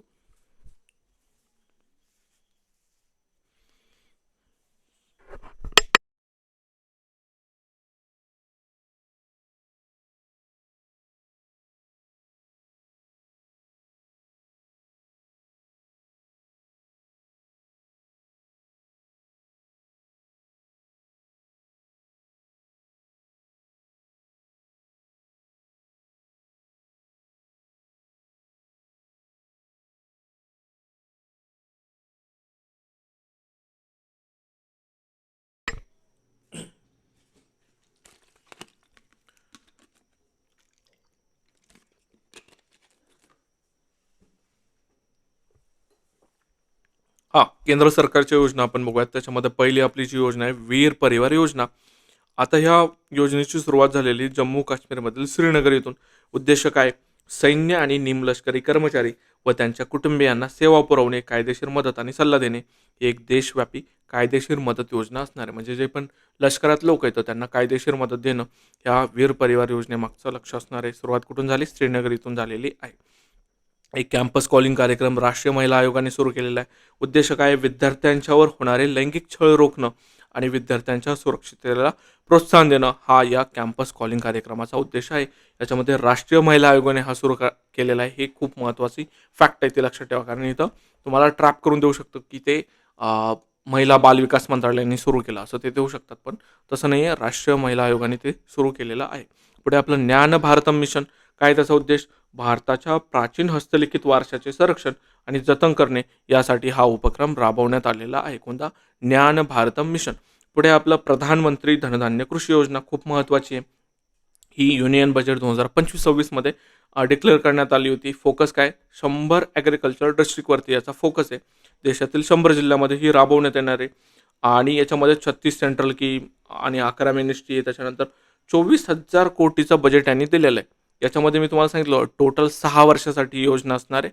हे खूप महत्त्वाचं आहे. जनरली आपण पाठ करतो 5 वर्षासाठी असती, पण याच्यामध्ये ही 6 वर्षासाठी आहे आणि 24,000 कोटीचा बजेट आहे. मंजुरी 16 जुलै 2025ला याला देण्यात आलेली आहे. त्याच्यानंतर projected to benefit 1.7 crore farmers directly, म्हणजे 1.7 म्हणजे जवळपास 1.7 करोड फार्मर्सला ते डायरेक्टली बेनिफिट करणार आहे. PIB वरून हे मी घेतलेलं होतं. त्याच्यावरती या स्वरूपाचा प्रश्न बनू शकतो की देशातील सर्व 750 जिल्ह्यामध्ये राबवण्यात येणार आहे की नाही. चूक, 100 जिल्ह्यांमध्ये ती राबवण्यात येणार आहे. 9व्या उपक्रम खूप महत्त्वाचा आहे. PIB वरून मी त्याचा डाटासुद्धा घेतलेला होता. मी तुम्हाला सांगितलं काय काय काय महत्त्वाचं आहे. 9व्या काय उपक्रम आहे?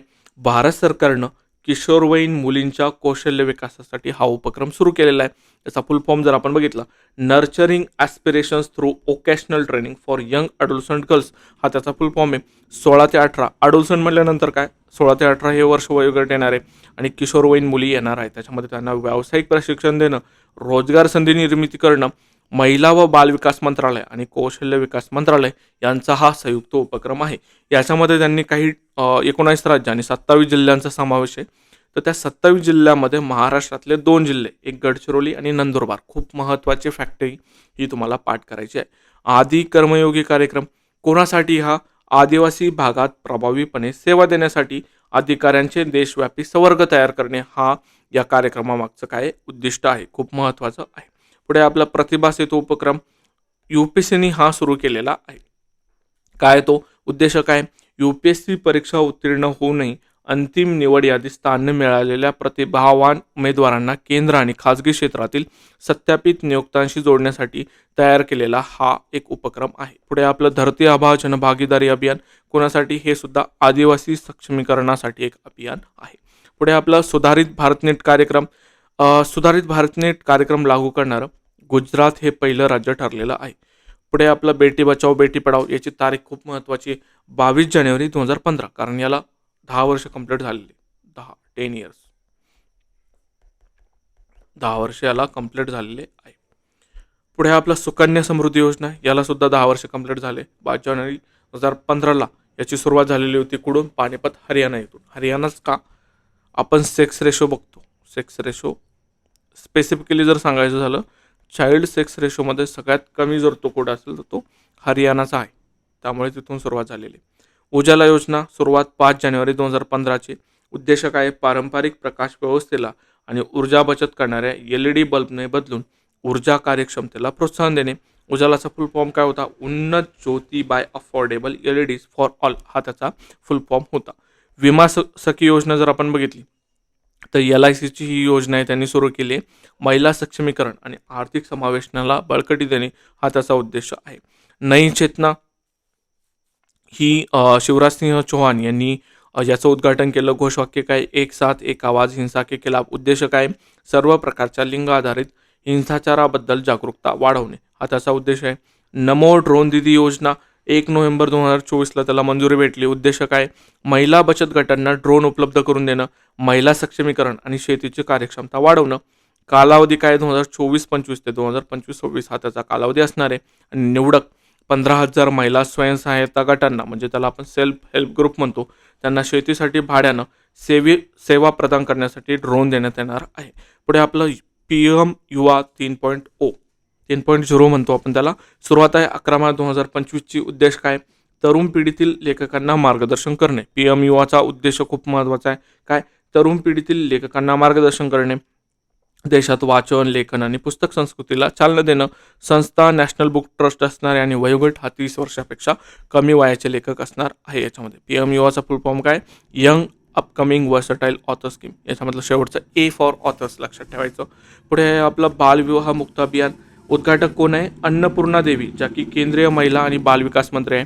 उद्देश काय? भारतातील बालविवाह निर्मूलन करणे, देशातील प्रत्येक मुलीला सक्षम करून समाजाच्या संवर्धनासाठी तिचे महत्त्व अधोरेखित करणे या अभियानाचा उद्देश आहे.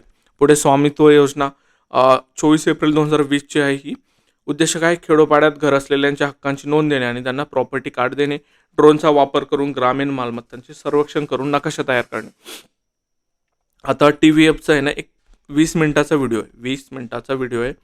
त्याच्यामध्ये ते सांगतं की फुलेरामे ते जे फुलेरा गाव असतं त्याच्यामध्ये चोरी झालेली असते. ॲक्च्युली ते झाडं लावत असतात 1000 आणि त्याच्यामधले 20 झाडं चोरी झालेले असतात. त्याच्यावरती तो व्हिडिओ आहे, तो बघा. त्याच्यामध्ये तुम्हाला ह्या स्वामित्व जी योजना आहे त्याचं महत्त्व त्यांनी सांगितलेलं आहे.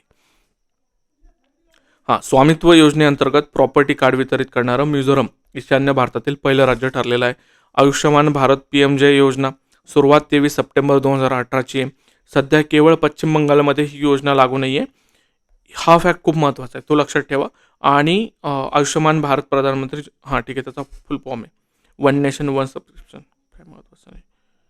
जल जीवन मिशन याची तारीख पाठ करा 15 ऑगस्ट 2019. आणि मी तुम्हाला 55 लिटर प्रति व्यक्ती हे सांगितलेलं होतं, ते खूप महत्त्वाचं आहे. तारीख आणि 55 लिटर प्रति व्यक्ती. आणि 2028 पर्यंत त्यांनी ती वाढवली आहे. नक्षा कार्यक्रम शिवराजसिंह चौहान. शहरी भागातील भूसर्वेक्षण प्रक्रियांचे आधुनिकीकरण हा त्याचा उद्देश आहे. ग्रामीण भागात स्वामित्व आणि शहरी भागामध्ये नक्षा. हे प्रधानमंत्री विद्यालक्ष्मी योजना आहे 2024ची. आर्थिक अडचणीमुळे उच्च शिक्षण घेऊ न शकणाऱ्या विद्यार्थ्यांना मदत करणे हा त्याचा उद्देश आहे. पुढे जर आपण बघितलं, हे मला नाही वाटत विचारतील. हे युनिफाईड पेन्शन स्कीम लागू करणारं पहिलं राज्य विचारू शकतात, तर महाराष्ट्र आहे. महाराष्ट्र हे ते पहिलं राज्य आहे. आणि लागू कधीपासून होणार आहे? 1 एप्रिल 2025. आता ही स्कीम काय नाही, मी सांगतो तुम्हाला.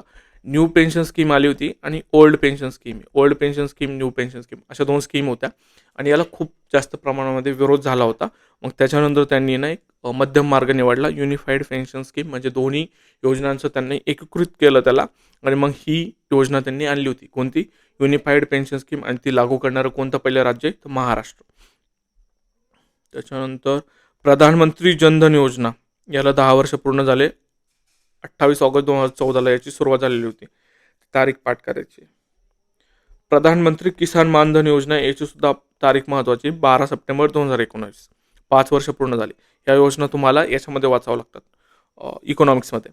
प्रधानमंत्री ग्राम सडक योजना याची सुरुवात, हे चुकीचं आहे, हे कोणतं तरी टप्पाची तारीख आहे. याची सुरुवात 25 डिसेंबर 2000 या वर्षी झालेली. या तारखेला याची सुरुवात झालेली प्रधानमंत्री ग्राम सडक योजनेची. त्याच्यानंतर हे जे प्रधानमंत्री आवास योजना शहरी, तर याचं जे सेकंड पार्ट आहे त्याची मंजुरी 9 ऑगस्ट 2024ला, हे नका पाठ करू. हां, दीनदयाल स्पर्श योजना खूप महत्त्वाचं, हे पाठ करा. उद्देश काय? 6वी ते 9वीच्या विद्यार्थ्यांसाठी स्टॅम्प गोळा करण्यासाठी प्रोत्साहन देणे. गुणवंत विद्यार्थ्यांना दरवर्षी ₹6,000 शिष्यवृत्ती दिली जाणार आहे. पुढे आपला शहर कार्यक्रम, महिला उद्योजकांना सक्षम बनवणं, महिला व्यवसाय वाढीसाठी वैयक्तिक संसाधन आणि साधनं प्रदान करणं, हा या कार्यक्रमाचा उद्देश आहे. पाळणा योजना त्याच्या नावावरूनच कळून जातं. सुरक्षित डे केअर सुविधा प्रदान करणं, मुलांचा संज्ञात्मक पोषण आणि आरोग्य विकास वाढवणं, हा या योजनेचा उद्देश आहे. 6 महिने ते 6 वर्ष वयोगटातील मुलांना सुरक्षित स्थान प्रदान करणे, हे या योजनेचं लक्ष आहे. पुढे आपलं PM विश्वकर्मा, जे आपले ट्रॅडिशनल वर्कर आहे, जसं सुतार झालं, कुंभार झालं, तर त्यांना संरक्षण द्यायचं आहे. 18 पारंपरिक व्यवसायांचा समावेश करण्यात आलेला आहे याच्यामध्ये. सुतार, लोहार, सोनार, कुंभार. काय उद्देश आहे? पारंपरिक कारागिरांच्या उत्पादनाची पोहोच वाढवणे, त्यांच्या सेवांचा दर्जा वाढवणे. आता स्वदेश मूव्ही जर तुम्ही बघितला असेल, त्याच्यामध्ये तो शाहरुख खान जातो त्या कुंभाराकडे आणि त्यांना सांगतो, हे कितीला विकतो तू, आणि मग सिटीमध्ये एवढ्याला विकेल. तर त्या अनुषंगाने हे लक्षात ठेवायचा प्रयत्न करा. म्हणजे हे जे करताय ना, हे ऑलरेडी काही वर्षांपूर्वी त्या स्वदेश मूव्हीमध्ये त्यांनी दाखवलेलं होतं. मूव्हीज बघणं वाईट नसतं, तुम्ही त्याच्यामधनं काय घेता हे खूप महत्त्वाचं आहे. कोणत्या प्रकारचे मूव्हीज बघता हे सुद्धा खूप महत्त्वाचं आहे. पुढे आपला प्रेरणा कार्यक्रम काय तो? अँड एक्सपिरियन्शियल लर्निंग प्रोग्राम आहे. उद्देश काय? 9वी-12वीच्या विद्यार्थ्यांमधील नेतृत्व गुण सक्षम करणे, हा त्याचा उद्देश आहे. आणि हा एक अनुभवात्मक शिक्षण कार्यक्रम असून विद्यार्थ्यांना प्रेरणादायी अद्वितीय अनुभव प्रदान करतो. ठीक आहे. पुढे आपलं श्रेयश योजना, scholarship for higher education for young achiever scheme, full form लक्षात ठेवा. 7वी उपक्रम काय? Self assessment test and help for entrance exams. या ऑनलाईन प्लॅटफॉर्ममुळे विद्यार्थ्यांना स्पर्धा परीक्षांसाठी मोफत कोचिंग प्राप्त होणार आहे. PM सूर्यघर मुफ्त बिजली योजना, 300 युनिटपर्यंत तुम्हाला जी वीज आहे ती 1 कोटी कुटुंबांना मोफत देण्याचं टार्गेट याच्यामध्ये ठेवलेलं आहे. सुरुवात 12 फेब्रुवारी 2024 आहे. उन्नती योजना, उत्तर पूर्व ट्रान्सफॉर्मेटिव्ह इंडस्ट्रियलायझेशन स्कीम, म्हणजे नॉर्थ ईस्टसाठी ती योजना आहे, ते लक्षात ठेवा. PM जनमन अभियान कशासाठी? आदिवासी प्रवर्गातील वंचित लोकांना रस्ते, दूरसंचार जोडणी, वीज, सुरक्षित घरे, पाणी, सुलभ शिक्षण, आरोग्य, पोषण आणि उपजीविका उपलब्ध करून देणे, या अभियानाचा उद्देश आहे. येस, आता राज्य सरकारच्या महत्त्वाच्या योजना बघू. याच्यामध्ये ज्या खूप महत्त्वाच्या ना, त्याच मी तुम्हाला सांगणार आहे. हे बघा, प्रश्न असा येऊ शकतो, एक कुटुंब एक उद्योजक, म्हणजे 1 फॅमिली 1 एंटरप्रेन्योर, ही योजना कोणत्या राज्याने सुरू केली? तर ती योजना आंध्र प्रदेश या राज्याने सुरू केलेली आहे. कोणतं राज्य ते? आंध्र प्रदेश. पुढे ही राहवीर नावाची योजना आहे मध्य प्रदेशची. ह्या योजनेचा उद्देश काय आहे? सरासरी काय होतं, ॲक्सिडेंट जर झाला ना, तर लोक दवाखान्यात नेत नाही त्या जो व्यक्ती प्रभावित झाला त्या ॲक्सिडेंटपासून, ज्याला लागलंय का, कारण कोर्ट कचेरी, पोलीस वगैरे मग त्याला प्रश्न विचारतात. मग त्याच्यामुळं डिस्करेज व्हायचे लोक, जास्त काही इंटरेस्ट घेत नव्हते, व्हिडिओ वगैरे काढायचे आणि त्याला तिथंच तडफडून द्यायचे. पण मग आता सरकार अवेअर झालं आहे, मग त्यांनी ही योजना आणली आहे मध्य प्रदेश सरकारनं. जो कोणी आता ते आरोग्य केंद्रात पोहोचल तर त्याला ₹25,000 बक्षीस दिलं जातं याच्यानंतर. पुढे लाडू लक्ष्मी योजना हरियाणाची, मी तुम्हाला सांगितलं की चाइल्ड सेक्स रेशो सगळ्यात कमी आहे तिथे, त्या अनुषंगाने ती योजना आहे. आर्थिक दुर्बल घटकातील महिलांना मदत करण्यासाठी ती योजना आहे. ₹2100 देणार, म्हणजे आपली लाडकी बहीण आणि त्यांची लाडू लक्ष्मी योजना आहे. ही ध्वनिस्पंदन योजना कर्नाटकची, म्हणजे जे ध्वनिस्पंदन म्हणजे काय, अंध व्यक्ती आहे ना, तर त्यांना जे बसमध्ये त्यांनी एक सुविधा करून दिली दृष्टीहीन प्रवाशांसाठी. कोणी दिली? कर्नाटकने, हे लक्षात ठेवा. पशुसखी कार्यक्रम खूप महत्त्वाचा आहे, महाराष्ट्र सरकारचा. याच्यामध्ये मी तुम्हाला सांगितलं होतं, तुम्हाला उमेद आणि पशुसंवर्धन विभाग ह्या यांनी दोघांनी कंबाईनली हा राबवण्यात आलेला आहे. आणि त्याचा उद्देश काय? राज्यातील स्पेसिफिकली ग्रामीण महिलांना प्रशिक्षित करून त्यांना जनावरांच्या आरोग्याविषयी योग्य पोषण, लसीकरण आणि इतर सेवा याबद्दल पशुपालकांना मार्गदर्शन करणं, हा त्याच्यामध्ये उद्देश आहे. पशुसखी म्हणजे काय? आपण जे ग्रामीण भागात राहतात तर त्यांना माहिती आहे, ढोर डॉक्टर राहतो, एक ढोराचा डॉक्टर म्हणतो आपण त्याला, तर तो त्याप्रमाणेच त्यांना ट्रेन करायचं आहे महिलांना, पशुसखी म्हणून. असा प्रश्न तुम्हाला विचारला जाऊ शकतो. दुलारी कन्या योजना अरुणाचलची, काय? लिंग समानता कमी करायचे. मुख्यमंत्री लाडकी बहीण योजना आहे महाराष्ट्राची, वय काय? 21 ते 65, ₹1,500 तुम्हाला दिले जातात. पुढे आपलं मुख्यमंत्री युवा कार्य प्रशिक्षण योजना महाराष्ट्राचा, लाडका भाऊ योजना. 6 महिन्याचा कालावधी असतो तुमचा प्रशिक्षणाचा, 18 ते 35 वर्ष तुमची लिमिट आहे. आणि याच्यामध्ये तुम्हाला जो ते देतात ते प्रतिमाह सहाय्य, जे 12वी पास आहे त्यांना ₹6,000 भेटतात. ज्यांनी ITI किंवा पदविका घेतली आहे तर त्यांना 8,000 रुपये, पदवीधर आणि पदव्युत्तर त्यांना 10,000 रुपये दिले जातात प्रति महिन्याला. हर घर दुर्गा अभियान महाराष्ट्राचं आहे. काय उद्देश आहे? राज्यातील प्रत्येक शासकीय औद्योगिक संस्थेमध्ये ITI विद्यार्थिनींसाठी आत्मसंरक्षणाचे प्रशिक्षण देणं. मुख्यमंत्री सौर ऊर्जा वाहिनी योजना महाराष्ट्राची आहे. शेतकऱ्यांना कृषी पंपासाठी दिवसा अखंडित वीज पुरवठा करणे. याच्यामध्ये मी तुम्हाला सांगितलं होतं योजनेची सुरुवात 8 मे 2023ला आहे. दिवसा वीज पुरवठा झाल्यामुळे महिलांच्या मी तुम्हाला हे जी स्क्रीनशॉट दिला होता तो कशासाठी दिला होता की तुम्हाला जर उद्देश विचारला ना या योजनेचा तर तुम्हाला खूप व्यापक दृष्टिकोन घेऊन जायचा आहे. असं नका कन्सिडर करू की नाही सौर आहे म्हणजे फक्त शेतीच्या संदर्भात असणार आहे. इथं बघा, इथं त्यांनी बेरोजगारीबद्दल बोललं, महावितरणाबद्दल बोललं, म्हणजे एखाद्या योजनेचा जो उद्देश असतो तो खूप व्यापक स्वरूपाचा असतो. हे मला तुम्हाला याच्यातून सांगायचं होतं. पुढे आपलं मुख्यमंत्री बळीराजा मोफत वीज योजना. तर उद्देश काय? शेतकऱ्यांना मोफत वीज देणं आणि वीज भार कमी करणं. सप्टेंबर 2024 पासून त्याची सुरुवात झालेली. पुढे आपलं मनोधैर्य योजना महाराष्ट्राची. बलात्कार आणि लैंगिक अत्याचारास बळी पडलेल्या महिलांना किंवा बालकांना अर्थसहाय्य आणि त्यांचं पुनर्वसन करणं असा उद्देश या योजनेचा आहे. अहिल्याबाई होळकर योजना महाराष्ट्राची. तुम्ही बघसाल अहिल्याबाई यांची जी मूर्ती म्हणजे फोटो असेल किंवा मूर्ती असेल तर त्यांच्यामध्ये त्यांच्या हातात एक छोटी महादेवाची मूर्ती तुम्ही हमेशा बघत असताल. कशासाठी आहे तर त्यांनी भरपूर मंदिरांचा आहे ना जीर्णोद्धार केलेला आहे. त्या अनुषंगाने लक्षात ठेवा की ग्रामीण भागातली जी यात्रास्थळ आहे तर त्यांच्या विकासासाठी यांच्या नावाने योजना आता राबवण्यात येणार आहे. जेव्हा राज्यसेवा मेन्स MCQ पॅटर्नमध्ये होत्या ना तेव्हा ते असं योजनेचं पूर्ण डिस्क्रिप्शन द्यायचे आणि सांगायचे की ही योजना कोणाच्या नावाने सुरू करण्यात आलेली आहे. आता ती MCQ फॉर्मॅटमध्ये राहिली नाही म्हणून ते प्रश्न आता कंबाईनला किंवा राज्यसेवा पूर्वला विचारल्या जाण्याचे चान्सेस आहे.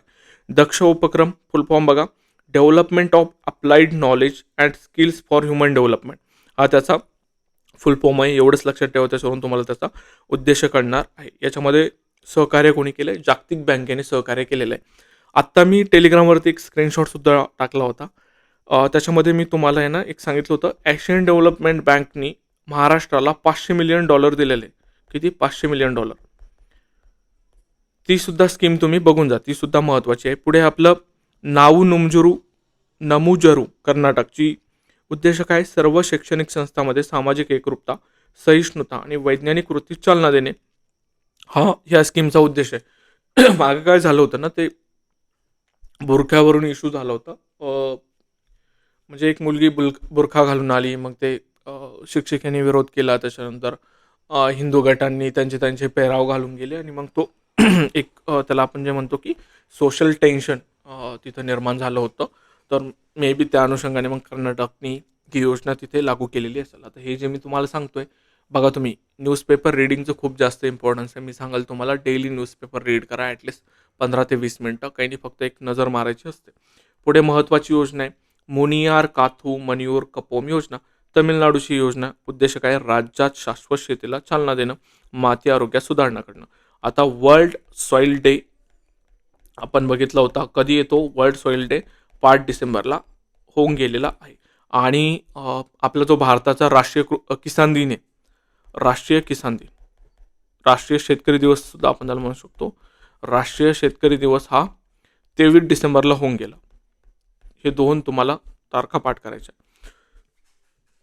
आता महत्त्वाचे ब्रँड अम्बॅसेडर सांगतो. याच्यामध्ये तुम्हाला कोणकोणते येऊ शकते? हे SBIचं नाही विचारू शकत. हे विचारू शकते.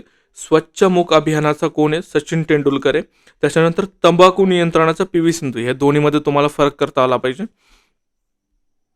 फिट इंडिया चळवळ नरेंद्र कुमार यादव.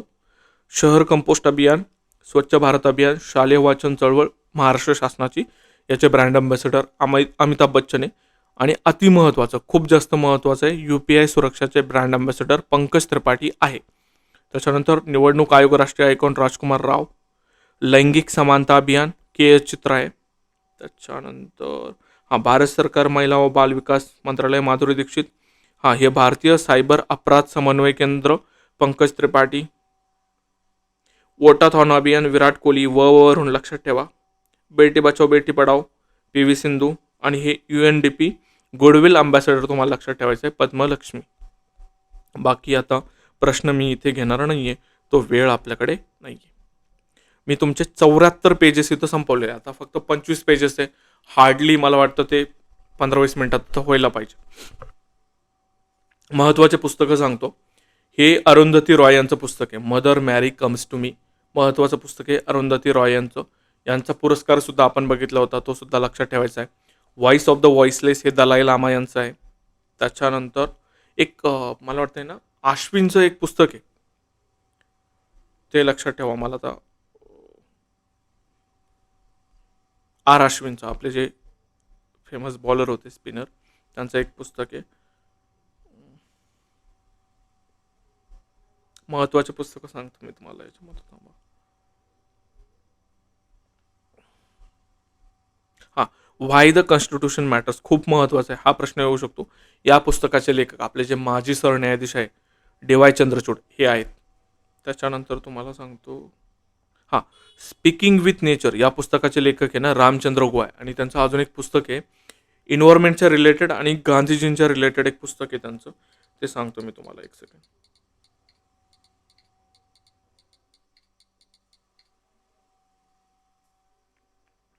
हां, ते पुस्तकाचं नाव आहे, लिहून घ्या ते, Mahatma Gandhi, Mahatma Gandhi and the environment.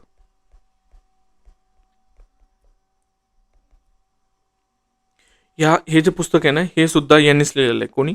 Ramchandra Goa. हे गांधीजीवरती खूप जास्त लिखाण करतात. वैचारिक श्रीमंती काय असते ना, हे यांचे तुम्ही जर जे यूट्यूबवरती लेक्चर्स आहे, लेक्चर म्हणून तर आपण म्हणू शकतो व्याख्यानं, त्याच्यातून तुम्हाला कळेल की वैचारिक श्रीमंती काय असते. अजून एक जे आपले मराठीचे आहेत सदानंद मोरे म्हणून, तर त्यांचेसुद्धा तुम्ही व्याख्यानं बघू शकता. सदानंद मोरे, सदानंद मोरे मराठी आपण म्हणू शकतो मराठी व्यक्ती. सध्या जर आपण बुद्धिजीवी कोण असं जर म्हणलं ना, तर एक नंबरला यांचं नाव येतं. तर यांचीसुद्धा व्याख्यानं तुम्ही यूट्यूबवरती बघू शकता. नेक्सस हे पुस्तक खूप महत्त्वाचं आहे. युवल नोह हरारी यांनी लिहिलेलं आहे. जागतिक लेवलला जर आपण बुद्धिजीवी लोक बघितले तर यांचा नंबर लागतो, युवल नोह हरारीचा. द सातानिक वर्सेस महत्त्वाचं पुस्तक आहे सलमान रश्दीचं, आणि त्यांचं अजून एक पुस्तक आहे द नाईप नावाचं, हे सुद्धा मी तुम्हाला सांगितलेलं होतं. हां, बियॉन्ड द हिग्स बोसन कोणाचे? डॉक्टर आशुतोष कोतवाल यांचं आहे. पुढे परस्युट ऑफ डेमोक्रेसी नजमा हेपतुल्ला. त्याच्यानंतर धर्मानॉमिक्स हे पुस्तक श्रीराम बालसुब्रमण्यम यांचं आहे. बेसिक स्ट्रक्चर अँड रिपब्लिक खूप महत्त्वाचं हे पुस्तक आहे आपलं श्रीधरन पिल्लई यांचं. कोणाचं? श्रीधरन पिल्लई. दिया सलाई हे पुस्तक आपलं कैलास सत्यार्थी यांचं आहे. आणि त्याच्यानंतर अजून एक पुस्तक आहे त्यांचं, एक सेकंड, तू तू पहले क्यों नहीं आया. हे दोन पुस्तकं खूप महत्त्वाचे, दिया सलाई आणि तू पहले क्यों नहीं आया. हे कोणाचे? कैलास सत्यार्थी. याची स्टोरी मला वाटतं मी तुम्हाला सांगितलं होतं, तू पहिले क्यों नहीं आया. शॉर्टमध्ये सांगतो इथं जर सांगितली नसेल तर. कैलास सत्यार्थी हे चाइल्ड लेबरचे, जे आपलं बालमजुरी होती त्याच्या विरोधात काम करतात खूप दिवसापासून. तर मला वाटतं बिहार यूपीच्या साईडला कुठेतरी असं चालू होतं, एक माईन होती किंवा मग वीटभट्टी होती. तिथं त्यांना कळतं की त्यांनी 300-400 मुलं असेच कामाला ठेवलेले. एक दिवस जातात ते त्यांच्या सहकाऱ्यांना घेऊन आणि त्या मुलांना तिथून सोडवतात. ट्रकमध्ये भरून ते त्या मुलांना घेऊन येत असतात. तेव्हा ते त्या मुलांना, लहान लहान मुलांना केळी वाटप करतात. आपण जे केळं खातो ते, तर केळी वाटप करतात आणि त्या मुलांना माहीतच नसतं याला कसं खायचं. ते त्या केळाला आहे ना सालट्यासकट खात राहतात. हे पुस्तक वाचा तुम्ही सगळ्यांनी. जर मला जमलं याची PDF भेटली तर मी चॅनलवरती शेअर करेल. आणि ते साल्टासकट म्हणजे जे केळीचं साल्ट राहतं त्याच्यासकट खात राहतात. मग ते आजूबाजूचे लोक त्यांना सांगतात की याला असं नाही, असं खात असतात, ते केळीचं साल्ट काढून खायचं असतं. आणि जेव्हा ती लहान मुलगी राहते खूप छोटी, 3-3.5 वर्षाची, जेव्हा ती ते केळाचं साल्ट काढते आणि जेव्हा ती खाते, पहिला घास घेते आणि मग ती ते भावनिक होऊन सांगते, म्हणते की तू पहिल्यांदा खाऊन नाही आला माझ्या आयुष्यामध्ये की एवढा सुद्धा आनंद असतो ह्या जगण्यामध्ये. तेव्हा तिला त्या क्षणामध्ये ते रिअलाईज झालं आणि मग तिच्या तोंडून आलेले हे शब्द होते की तू पहिले क्यों नहीं आया. याचा अर्थ असा होतो की तुम्ही लवकर यायला पाहिजे होतं आमच्या आयुष्यात, आयुष्य एवढं सुंदर आहे हे आता आम्हाला कळलं. तर हा त्यांनी त्या पुस्तकामध्ये ही पूर्ण स्टोरी सांगितली. कधी जमलं तर ते वाचायचं. खूप मोठे मोठे व्यक्ती आहेत आपल्या देशामध्ये सुद्धा किंवा मग आपण म्हणतो ना की जीवन कसं सार्थक होतं, तर किंवा मग आपण जग कसं बदलू शकतो. तर हे कैलास सत्यार्थी झाले किंवा मग आपल्या महाराष्ट्रातले दीपस्तंभाचे जे फाउंडर आहेत, तर ते सुद्धा तुम्ही बघू शकतात. पुढे आहे आपलं हर्ट लॅम्प, हे बघितलं आपण, दीपा भास्ती. त्याच्यानंतर द वर्ल्ड आफ्टर गाझा आहे ना, हे आपलं पंकज मिश्रा यांनी लिहिलेलं आहे.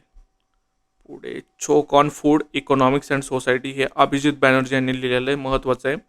त्याच्यानंतर बेसिक स्ट्रक्चरचं झालं, हे रुरल मॅनिफेस्टो करा, हे फिरोज गांधी यांचं आहे. नाईब बघितलं आपण, विक्ट्री सिटी सुद्धा सलमान रश्दीचं आहे, हे सुद्धा मी तुम्हाला सांगितलं. Fertilizing the future Mansukh Mandave यांचं पुस्तक आहे. द आयडिया ऑफ डेमोक्रेसी खूप महत्त्वाचं आहे, सॅम पित्रोदा यांचं आहे.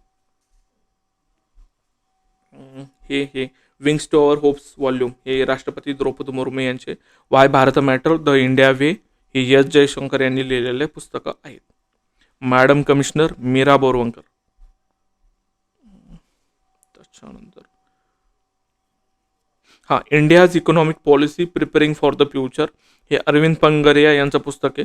Breaking the mould the third pillar आणि फॉल्ट लाईन्स, हे पुस्तक आपले रघुराम राजन आणि रोहित लांबा यांनी लिहिलेले आहे.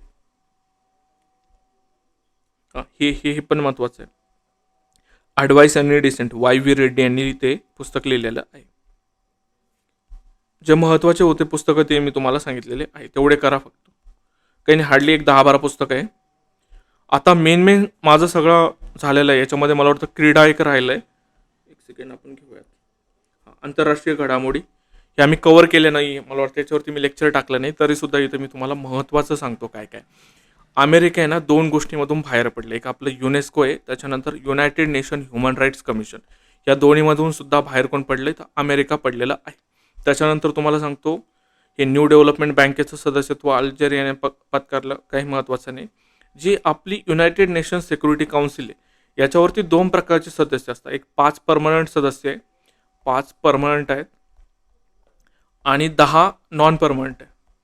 तर ह्या 10 नॉन परमनंट आहे ना, हे दरवर्षी चेंज होत राहतात. तर ह्यावर्षी पाकिस्तानची त्याच्यावरती निवड झालेली, तेवढं लक्षात ठेवा. त्याच्यानंतर अफगाणिस्तानमध्ये जे तालिबान सरकार आहे, त्याला औपचारिक मान्यता देणारा पहिला देश आपला रशिया ठरलेला आहे.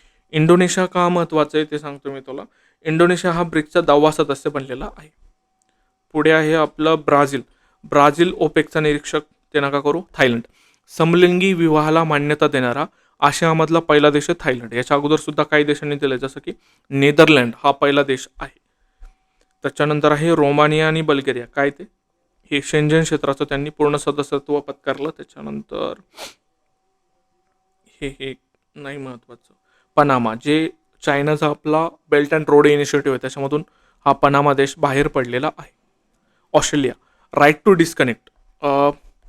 डिस्कनेक्ट ही एक मुवमेंट किंवा त्याला म्हणू शकतो आपण. मला वाटतं ऑस्ट्रेलियाने कायदाच केला याच्या संदर्भात. जे मुलांमध्ये मोबाईल वापरण्याचं जे प्रमाण आहे खूप जास्त वाढलं आहे, तर त्यांनी 16 वर्षाखालचे जे मुलं आहेत तर त्यांना सोशल मीडियाची बंदिस्त त्यांनी घातलेली आहे. कोणी, ऑस्ट्रेलियाने घातलेली आहे. त्याच्यानंतर अजून एक आहे, मला वाटतं राईट टू डिस्कनेक्ट म्हणतो आपण. आणि अजून एक, तुम्ही आता रिसेंटली यूट्यूबवरती काही रील्स बघितल्या असाल, त्याच्यामध्ये काय होतं ना, तो कॉर्पोरेट बॉस त्याच्या एम्प्लॉईला तो झापत असतो. म्हणजे तू रविवारी सुद्धा कामावरती काऊन नाही आला, असं तो त्याला म्हणत असतो.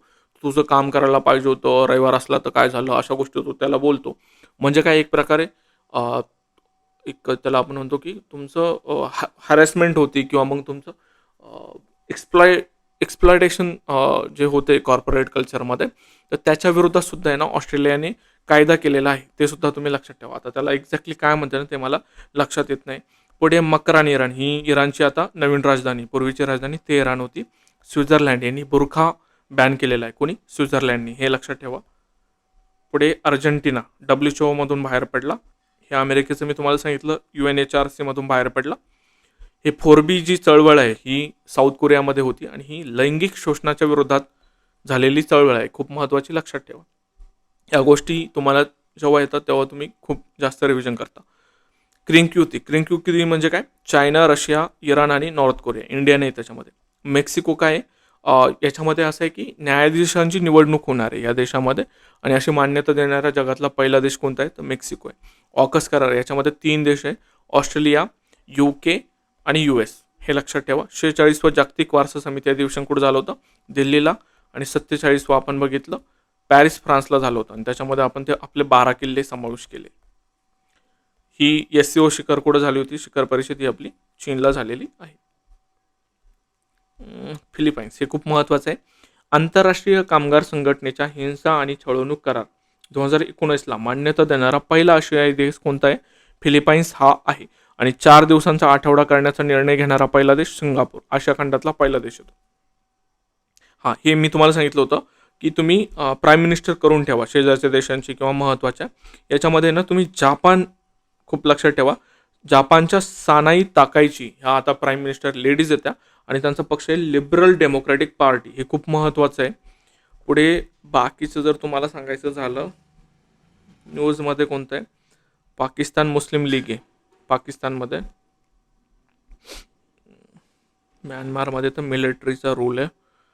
बांगलादेश तिथं तर केअरटेकर गव्हर्नमेंट आहे. मालदीवचं विचारलं होतं त्यांनी पीपल्स नॅशनल काँग्रेस. कधी? राज्यसेवा पूर्व 2025ला.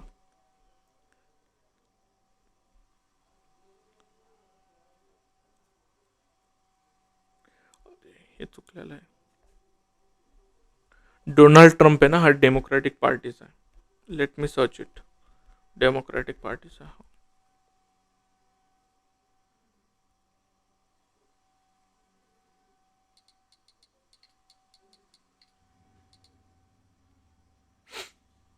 नाही सॉरी, तो रिपब्लिकन पार्टीचाच आहे डोनाल्ड ट्रम्प. कन्फ्युजन झालं मला. जे आपले बराक ओबामा आहेत त्यांची डेमोक्रॅटिक पार्टी. हां, रशियामध्ये जे व्लादिमीर पुतीन आहेत त्यांची युनायटेड रशिया. सगळ्यात महत्त्वाचं जापान आणि त्याची ती पार्टी तुम्हाला लक्षात ठेवायची आहे. हे जे न्यायमूर्ती मदन लोकुरे सर्वोच्च न्यायालयाचे माजी न्यायाधीश आहे त्यांच्या आता संयुक्त राष्ट्राच्या अंतर्गत जी न्याय परिषद आहे तर तिथं अध्यक्षपदी नियुक्ती झालेली आहे. ते लक्षात ठेवा. पुढे हे काय आहे?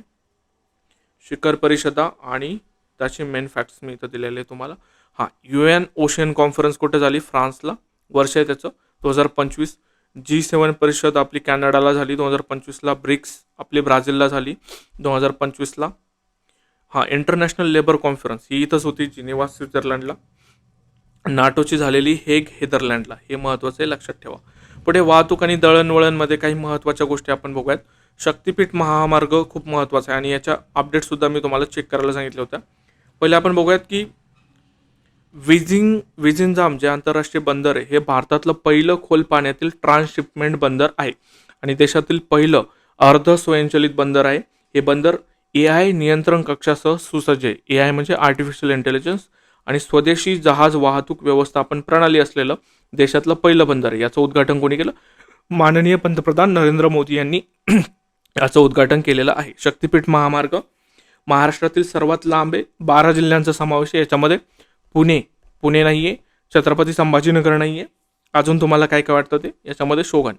नेगेटिव्ह ऑप्शन शोधून ठेवायचे. लांबी किती? 802 किलोमीटर आणि 3 शक्तिपीठं जोडणारे माहूर, तुळजाभवानी आणि कोल्हापूर.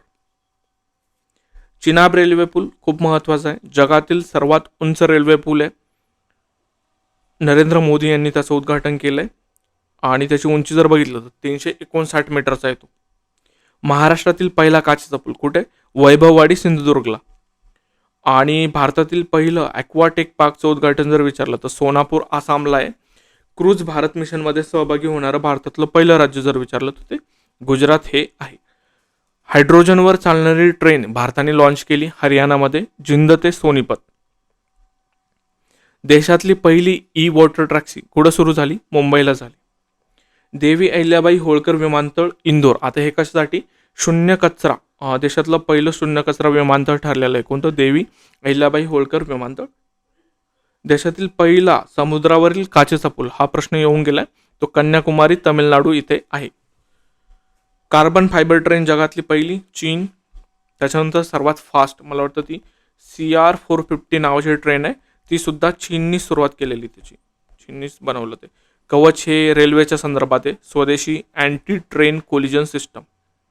अटल सेतू याची लांबी महत्त्वाची 21.8. उद्घाटन कोणी केलं? पंतप्रधान नरेंद्र मोदी. देशातील सर्वात लांब सागरी सेतू आहे. निर्मिती मुंबई महानगर प्रदेश विकास प्राधिकरण. क्रीडा घडामोडी याच्यात महत्त्वाचं सांगतो मी. जागतिक कसोटी चॅम्पियनशिप 2025 विजेता कोण आहे? दक्षिण आफ्रिका. उपविजेता ऑस्ट्रेलिया आहे. ठिकाण कोणतं आहे? लंडन. आणि दक्षिण आफ्रिका या संघाचा कर्णधार होता तेम्बा बाउमा. अंडर 19 महिला T20 विश्वचषक झाला, म्हणजे वर्ल्ड कप झाला. हा जिंकला भारतानं. उपविजेता होता दक्षिण आफ्रिका आणि याचा यजमान देश मलेशिया. हे खूप महत्त्वाचं, हे लक्षात ठेवा. 9वी चॅम्पियन्स ट्रॉफी ही भारतानं जिंकलेली. भारताने याच्या अगोदर 2002, 13 आणि 25ला, म्हणजे अशा टोटल 3 वेळेस ही चॅम्पियन्स ट्रॉफी जिंकलेली आहे. कर्णधार कोण होता? रोहित शर्मा. सामनावीर सुद्धा तोच होता. मालिकावीर सचिन रवींद्र न्यूझीलंडचा होता. सदिच्छा दूत भारताकडून शिखर धवन होता. हे लक्षात ठेवायचं आहे. हे मी तुम्हाला सांगितलं होतं आर अश्विनचं पुस्तक आय हॅव द स्ट्रीट्स अ कट्टी क्रिकेट स्टोरी. हे खूप महत्त्वाचं आहे, हे सुद्धा लक्षात ठेवा. तर रविचंद्रन अश्विनने आता निवृत्ती घेतली आहे. शेवटचा कसोटी सामना त्याने ऑस्ट्रेलिया विरुद्ध खेळला होता आणि पहिला सामना हा 2010 श्रीलंकेविरुद्ध खेळलेला होता. त्याच्या टोटल विकेट जर आपण बघितल्या ना, कसोटीमध्ये जलद 500 बळी घेणारा जगातील दुसरा व्यक्ती येतो आणि भारताच्या अनिल कुंबळेनंतर कसोटीमध्ये सर्वाधिक बळी घेणारा दुसरा भारतीय गोलंदाज ठरलेला आहे. त्याला पुरस्कार पद्मश्री आणि अर्जुन पुरस्कार भेटलेले आहे. स्मृती मानधना महिला वन डे क्रिकेटमध्ये सर्वात जलद शतक करणारी भारतीय खेळाडू बनलेली आहे. हा प्रश्न धर्मादायच्या एक्झामला येऊन गेलेला आहे. सचिन तेंडुलकर याला मेलबर्न क्रिकेट क्लबचं मानस सदस्यत्व देण्यात आलेलं आहे आणि हे BCCIचे सचिव नवीन कोण आहे? देवजित सैकिया. ICC पुरस्कार हे याच्यामध्ये जर आपण मेलमध्ये जर बघितलं तर जसप्रीत बुमराह आणि फिमेलमध्ये स्मृती मानधनाला मोस्ट ऑफ द भेटलेले. फक्त T20मध्ये तुम्हाला लक्षात ठेवायचं अर्शदीप सिंग यांना भेटलेला आहे. बाकी तुम्ही जर इथं बघितलं टेस्टमध्ये जसप्रीत बुमराह आहे आणि महिलांमध्ये स्मृती मानधना वन डे. BCCIमध्ये सुद्धा तुम्हाला ते दिसणार आहे, जसप्रीत बुमराह, स्मृती मानधना. CK नायडू, जीवन गौरा हे पाठ करा. सचिन तेंडुलकर खूप महत्त्वाचं आहे. आणि BCCI विशेष पुरस्कार आर अश्विनला भेटलेला आहे. आणि हे जे आंतरराष्ट्रीय क्रिकेट परिषद आहे याचे आता नवीन अध्यक्ष आपले जय शाह हे आहे. रोहित शर्माने निवृत्ती घेतली आहे, त्याचे फॅक्ट्स आपण बघितले होते. विराट कोहलीने सुद्धा निवृत्ती घेतली 46व्या वर्षी. 18 क्रमांकाचा त्याचा हे आहे. ICC हॉल ऑफ फेममध्ये आता कोणाचा समावेश करण्यात आलेला आहे? महेंद्रसिंग धोनी यांचा समावेश करण्यात आलेला आहे. T20 पुरुष वर्ल्ड कप हा आपण भारताने जिंकला. उपविजेता दक्षिण आफ्रिका होता. मालिकावीर जसप्रीत बुमराह आणि सामनावीर विराट कोहली होता. शिखर धवननी निवृत्ती घेतली. ठीक आहे. गौतम गंभीर, कपिल देव हे महत्त्वाचं आहे.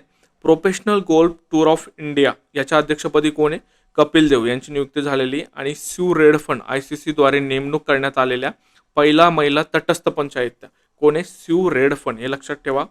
हे जे पुरुष ग्रँड स्लॅम विजेते ना, हे पाठ करा. मी तुम्हाला सांगितलं होतं याचं ट्रिक अल्टरनेट आहे. पहिले काय होतं तुमचं? ऑस्ट्रेलिया होतं. कोण जिंकलं ते? यानिक सिन्नर. आणि उपविजेता तुमचा अलेक्झांडर झ्वेरेव. कसं सांगितलं होतं मी तुम्हाला? ऑस्ट्रेलिया आपल्याला त्याने फायनलमध्ये हरवलं म्हणजे तो सिन्नर आहे. सिन्नर म्हणजे पापी आहे. त्याच्यानंतर झाली फ्रेंच, ती कार्लोस अल्काराज यांनी जिंकली. त्याच्यानंतर विम्बल्डन यानिक सिन्नर आणि US ओपन ही कार्लोस अल्काराज यांनी जिंकलेली. अल्टरनेट आहे हे बघा. यानिक सिन्नर 2 ठिकाणी आणि कार्लोस अल्काराज 2 ठिकाणी. नोवाक जॉकोविच कारकिर्दीतील 100व्या एकेरीचं विजेतेपद पटकावलं त्यांनी. टेनिस हॉल ऑफ फेममध्ये कोणाचा? विजय अमृतराज आणि लेंडर पेस यांचा समावेश करण्यात आलेला आहे. त्याच्यानंतर कबड्डी विश्वचषक कोण कोण जिंकला? याच्यामध्ये भारत दोन्ही ठिकाणी, महिला आणि पुरुषमध्ये दोन्ही ठिकाणी भारत जिंकलेला आहे. खूप जुनं झालं ते करंट अफेअर, आता नाही विचारलं. खेलो इंडिया युवा स्पर्धा बिहारमध्ये झालं. थीम खेल के रंग बिहार के संग. मी तुम्हाला सांगितलं होतं की बिहारच्या निवडणुका आहे, त्याच्यामुळं उद्घाटन कोण करणार आहे? पंतप्रधान नरेंद्र मोदी. याच्यामध्ये सर्वाधिक पदकं कोणी जिंकले? महाराष्ट्राने. हे खेलो इंडिया बीच गेम्स कुठं झालेले? दीवला झालेले. मनसुख मांडविया यांनी त्याचं उद्घाटन केलेलं होतं. खेल के सितारे दीव के किनारे हे त्याचं ब्रीदवाक्य होतं. आणि शुभंकर कोण होता? Pearl dolphin. पदक तालिकेत 1 नंबरला मणिपूर होता, 2 नंबरला महाराष्ट्र होता. इकडं जर आपण बघितलं वर्ल्ड बॉक्सिंग ब्राझीलला झाला वर्ल्ड बॉक्सिंग कप, नाही महत्त्वाचा तो. त्याच्यानंतर जागतिक पॅरा ॲथलेटिक्स स्पर्धा ही पहिल्यांदाच भारतात आयोजित केली होती, हे लक्षात ठेवा. नवी दिल्लीला झाली ती. शुभांकर होता त्याचा विराज हत्ती, हे लक्षात ठेवा. खेलो भारत नीती आली 2025ला, म्हणजे धोरण आहे. पहिलं क्रीडा धोरण आलं होतं आपलं 1984ला. आणि या धोरणामध्ये भारत 2047 पर्यंत जगातील सर्वोत्तम 5 देशात असावा हे उद्दिष्ट ठेवण्यात आलेलं आहे. त्याच्यानंतर जर अफगाणिस्ताननं आता ते बुद्धिबळ या खेळावर बंदी घातलेली आहे. ठीक आहे. हां, पहिल्या ऑलिम्पिक संशोधन परिषदेचं आयोजन गुजरात, गांधीनगरला. दिव्या देशमुख महत्त्वाचं आहे, खूप लक्षात ठेवा. महिलांच्या बुद्धिबळ वर्ल्ड कप स्पर्धेचं विजेतेपद कोणी पटकावलं? दिव्या देशमुख यांनी पटकावलं आणि ही स्पर्धा जिंकणारी दिव्या ही पहिली भारतीय महिला आणि विश्वनाथ आनंद नंतरची दुसरी भारतीय महिला ठरलेली आहे. अंतिम फेरीमध्ये त्यांनी भारताच्याच कोनेरू हम्पीवरती मात केलेली आहे आणि दिव्याला वंडर गर्ल म्हणलं जातं आणि भारताची 4थी महिला ग्रँडमास्टर ती ठरलेली आहे. ही 38वी राष्ट्रीय क्रीडा स्पर्धा, एक नंबरला सर्व्हिस स्पोर्ट्स हे होते, महाराष्ट्र नाही, त्याच्यामुळे ते महत्त्वाचं ठरतं. स्पर्धेचा शुभंकर मोहली उत्तराखंडला झालेली होती ती.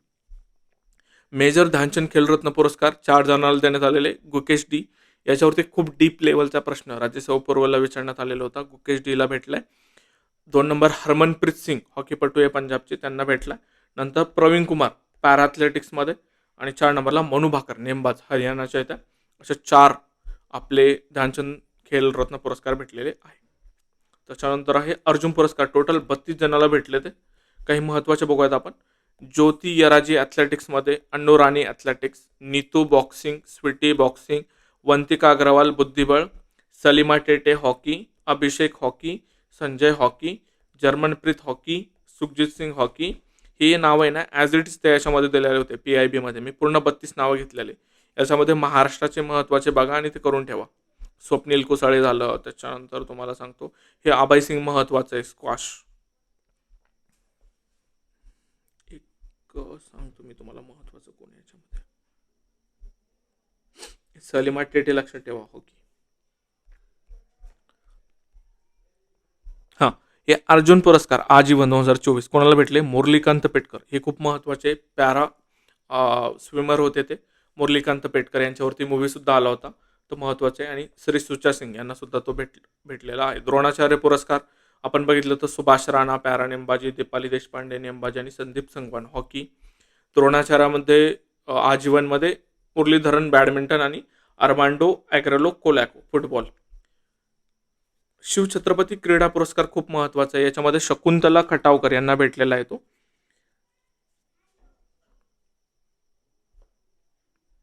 हे आता जुन्या झालं या न्यूज. हे अचंता शरद कमल यांनी टेनिसमधून निवृत्ती घेतली, टेबल टेनिसमधून, तमिळनाडूची येते. ते अंबती रायडूवरती त्यांनी ह्या स्वरूपाचा प्रश्न विचारला होता की तो कोणत्या राज्याचा आहे. अभिनव बिंद्रा यांना ऑलिम्पिक ऑर्डर पुरस्कार भेटलेला आहे. हे महत्त्वाचं नाही, हे पण महत्त्वाचं नाही. हे करा. आंतरराष्ट्रीय हॉकी महासंघ पुरस्कार करा. सर्वोत्तम खेळाडू हरमनप्रीत सिंग आहे, सर्वोत्तम गोलरक्षक PRS राजेश आहे आणि सर्वोत्तम महिला हे नको करू, हे पहिले 2 करा. मग हरमनप्रीत सिंग आणि सर्वोत्तम गोलरक्षकमध्ये श्रीजेश आहे. खेळाडूमध्ये हरमनप्रीत सिंग आहे. यांना मग आपण तो अर्जुन वगैरे सुद्धा दिलेला आहे. साक्षी मालिक निवृत्त झाल्या. नरसिंह यादव यांची कुस्ती खेळाडू आयोगाच्या अध्यक्षपदी नियुक्ती झालेली. साथिया ज्ञानशेखरन नाही, हे ना नरसिंह यादव हे जे आहे भारतीय कुस्ती महासंघाद्वारे स्थापित कुस्ती खेळाडू आयोगाच्या अध्यक्षपदी निवड झाली आणि ते रेस्लिंग फेडरेशन ऑफ इंडियानं त्याचे अध्यक्ष संजय सिंगे हे डिस्टिंग्विश करण्यासाठी मी ते घेतलेलं होतं. साथिया ज्ञानशेखरन लेबनॉन येथे झालेल्या जागतिक टेबल टेनिस फिडर सिरीज जिंकली त्यांनी आणि स्पर्धा जिंकणारी तो पहिला खेळाडू आहे. ठीक आहे, बस मित्रांनो, पूर्ण मी 116 पेजेस इथं संपवलेले तुमचे. पळवलं मी, काही हरकत नाही त्याच्यामध्ये, पण तुमचं 2 तासामध्ये रिव्हिजन होणं खूप महत्त्वाचं होतं आणि मला बरं वाटतं आता की मी संपवलं म्हणून. ठीक आहे, मी हे लेक्चर अपलोड करेन, मला वाटतं 2-1 तास लागतील मला. मी आता 9 वाजले, अपेक्षित आहे की 11 किंवा 12 वाजेपर्यंत ते अपलोड होईल. बाकी तुम्ही उद्या आणि परवा त्याला बघू शकता. 2 दिवस आहेत तुमच्याकडे. जर तुम्हाला आवडलं असेल तर नक्की शेअर करा आणि कळवा मला तुमच्या काय प्रतिक्रिया आहेत ते. भेटू बाकी पुढच्या लेक्चरमध्ये. तोपर्यंत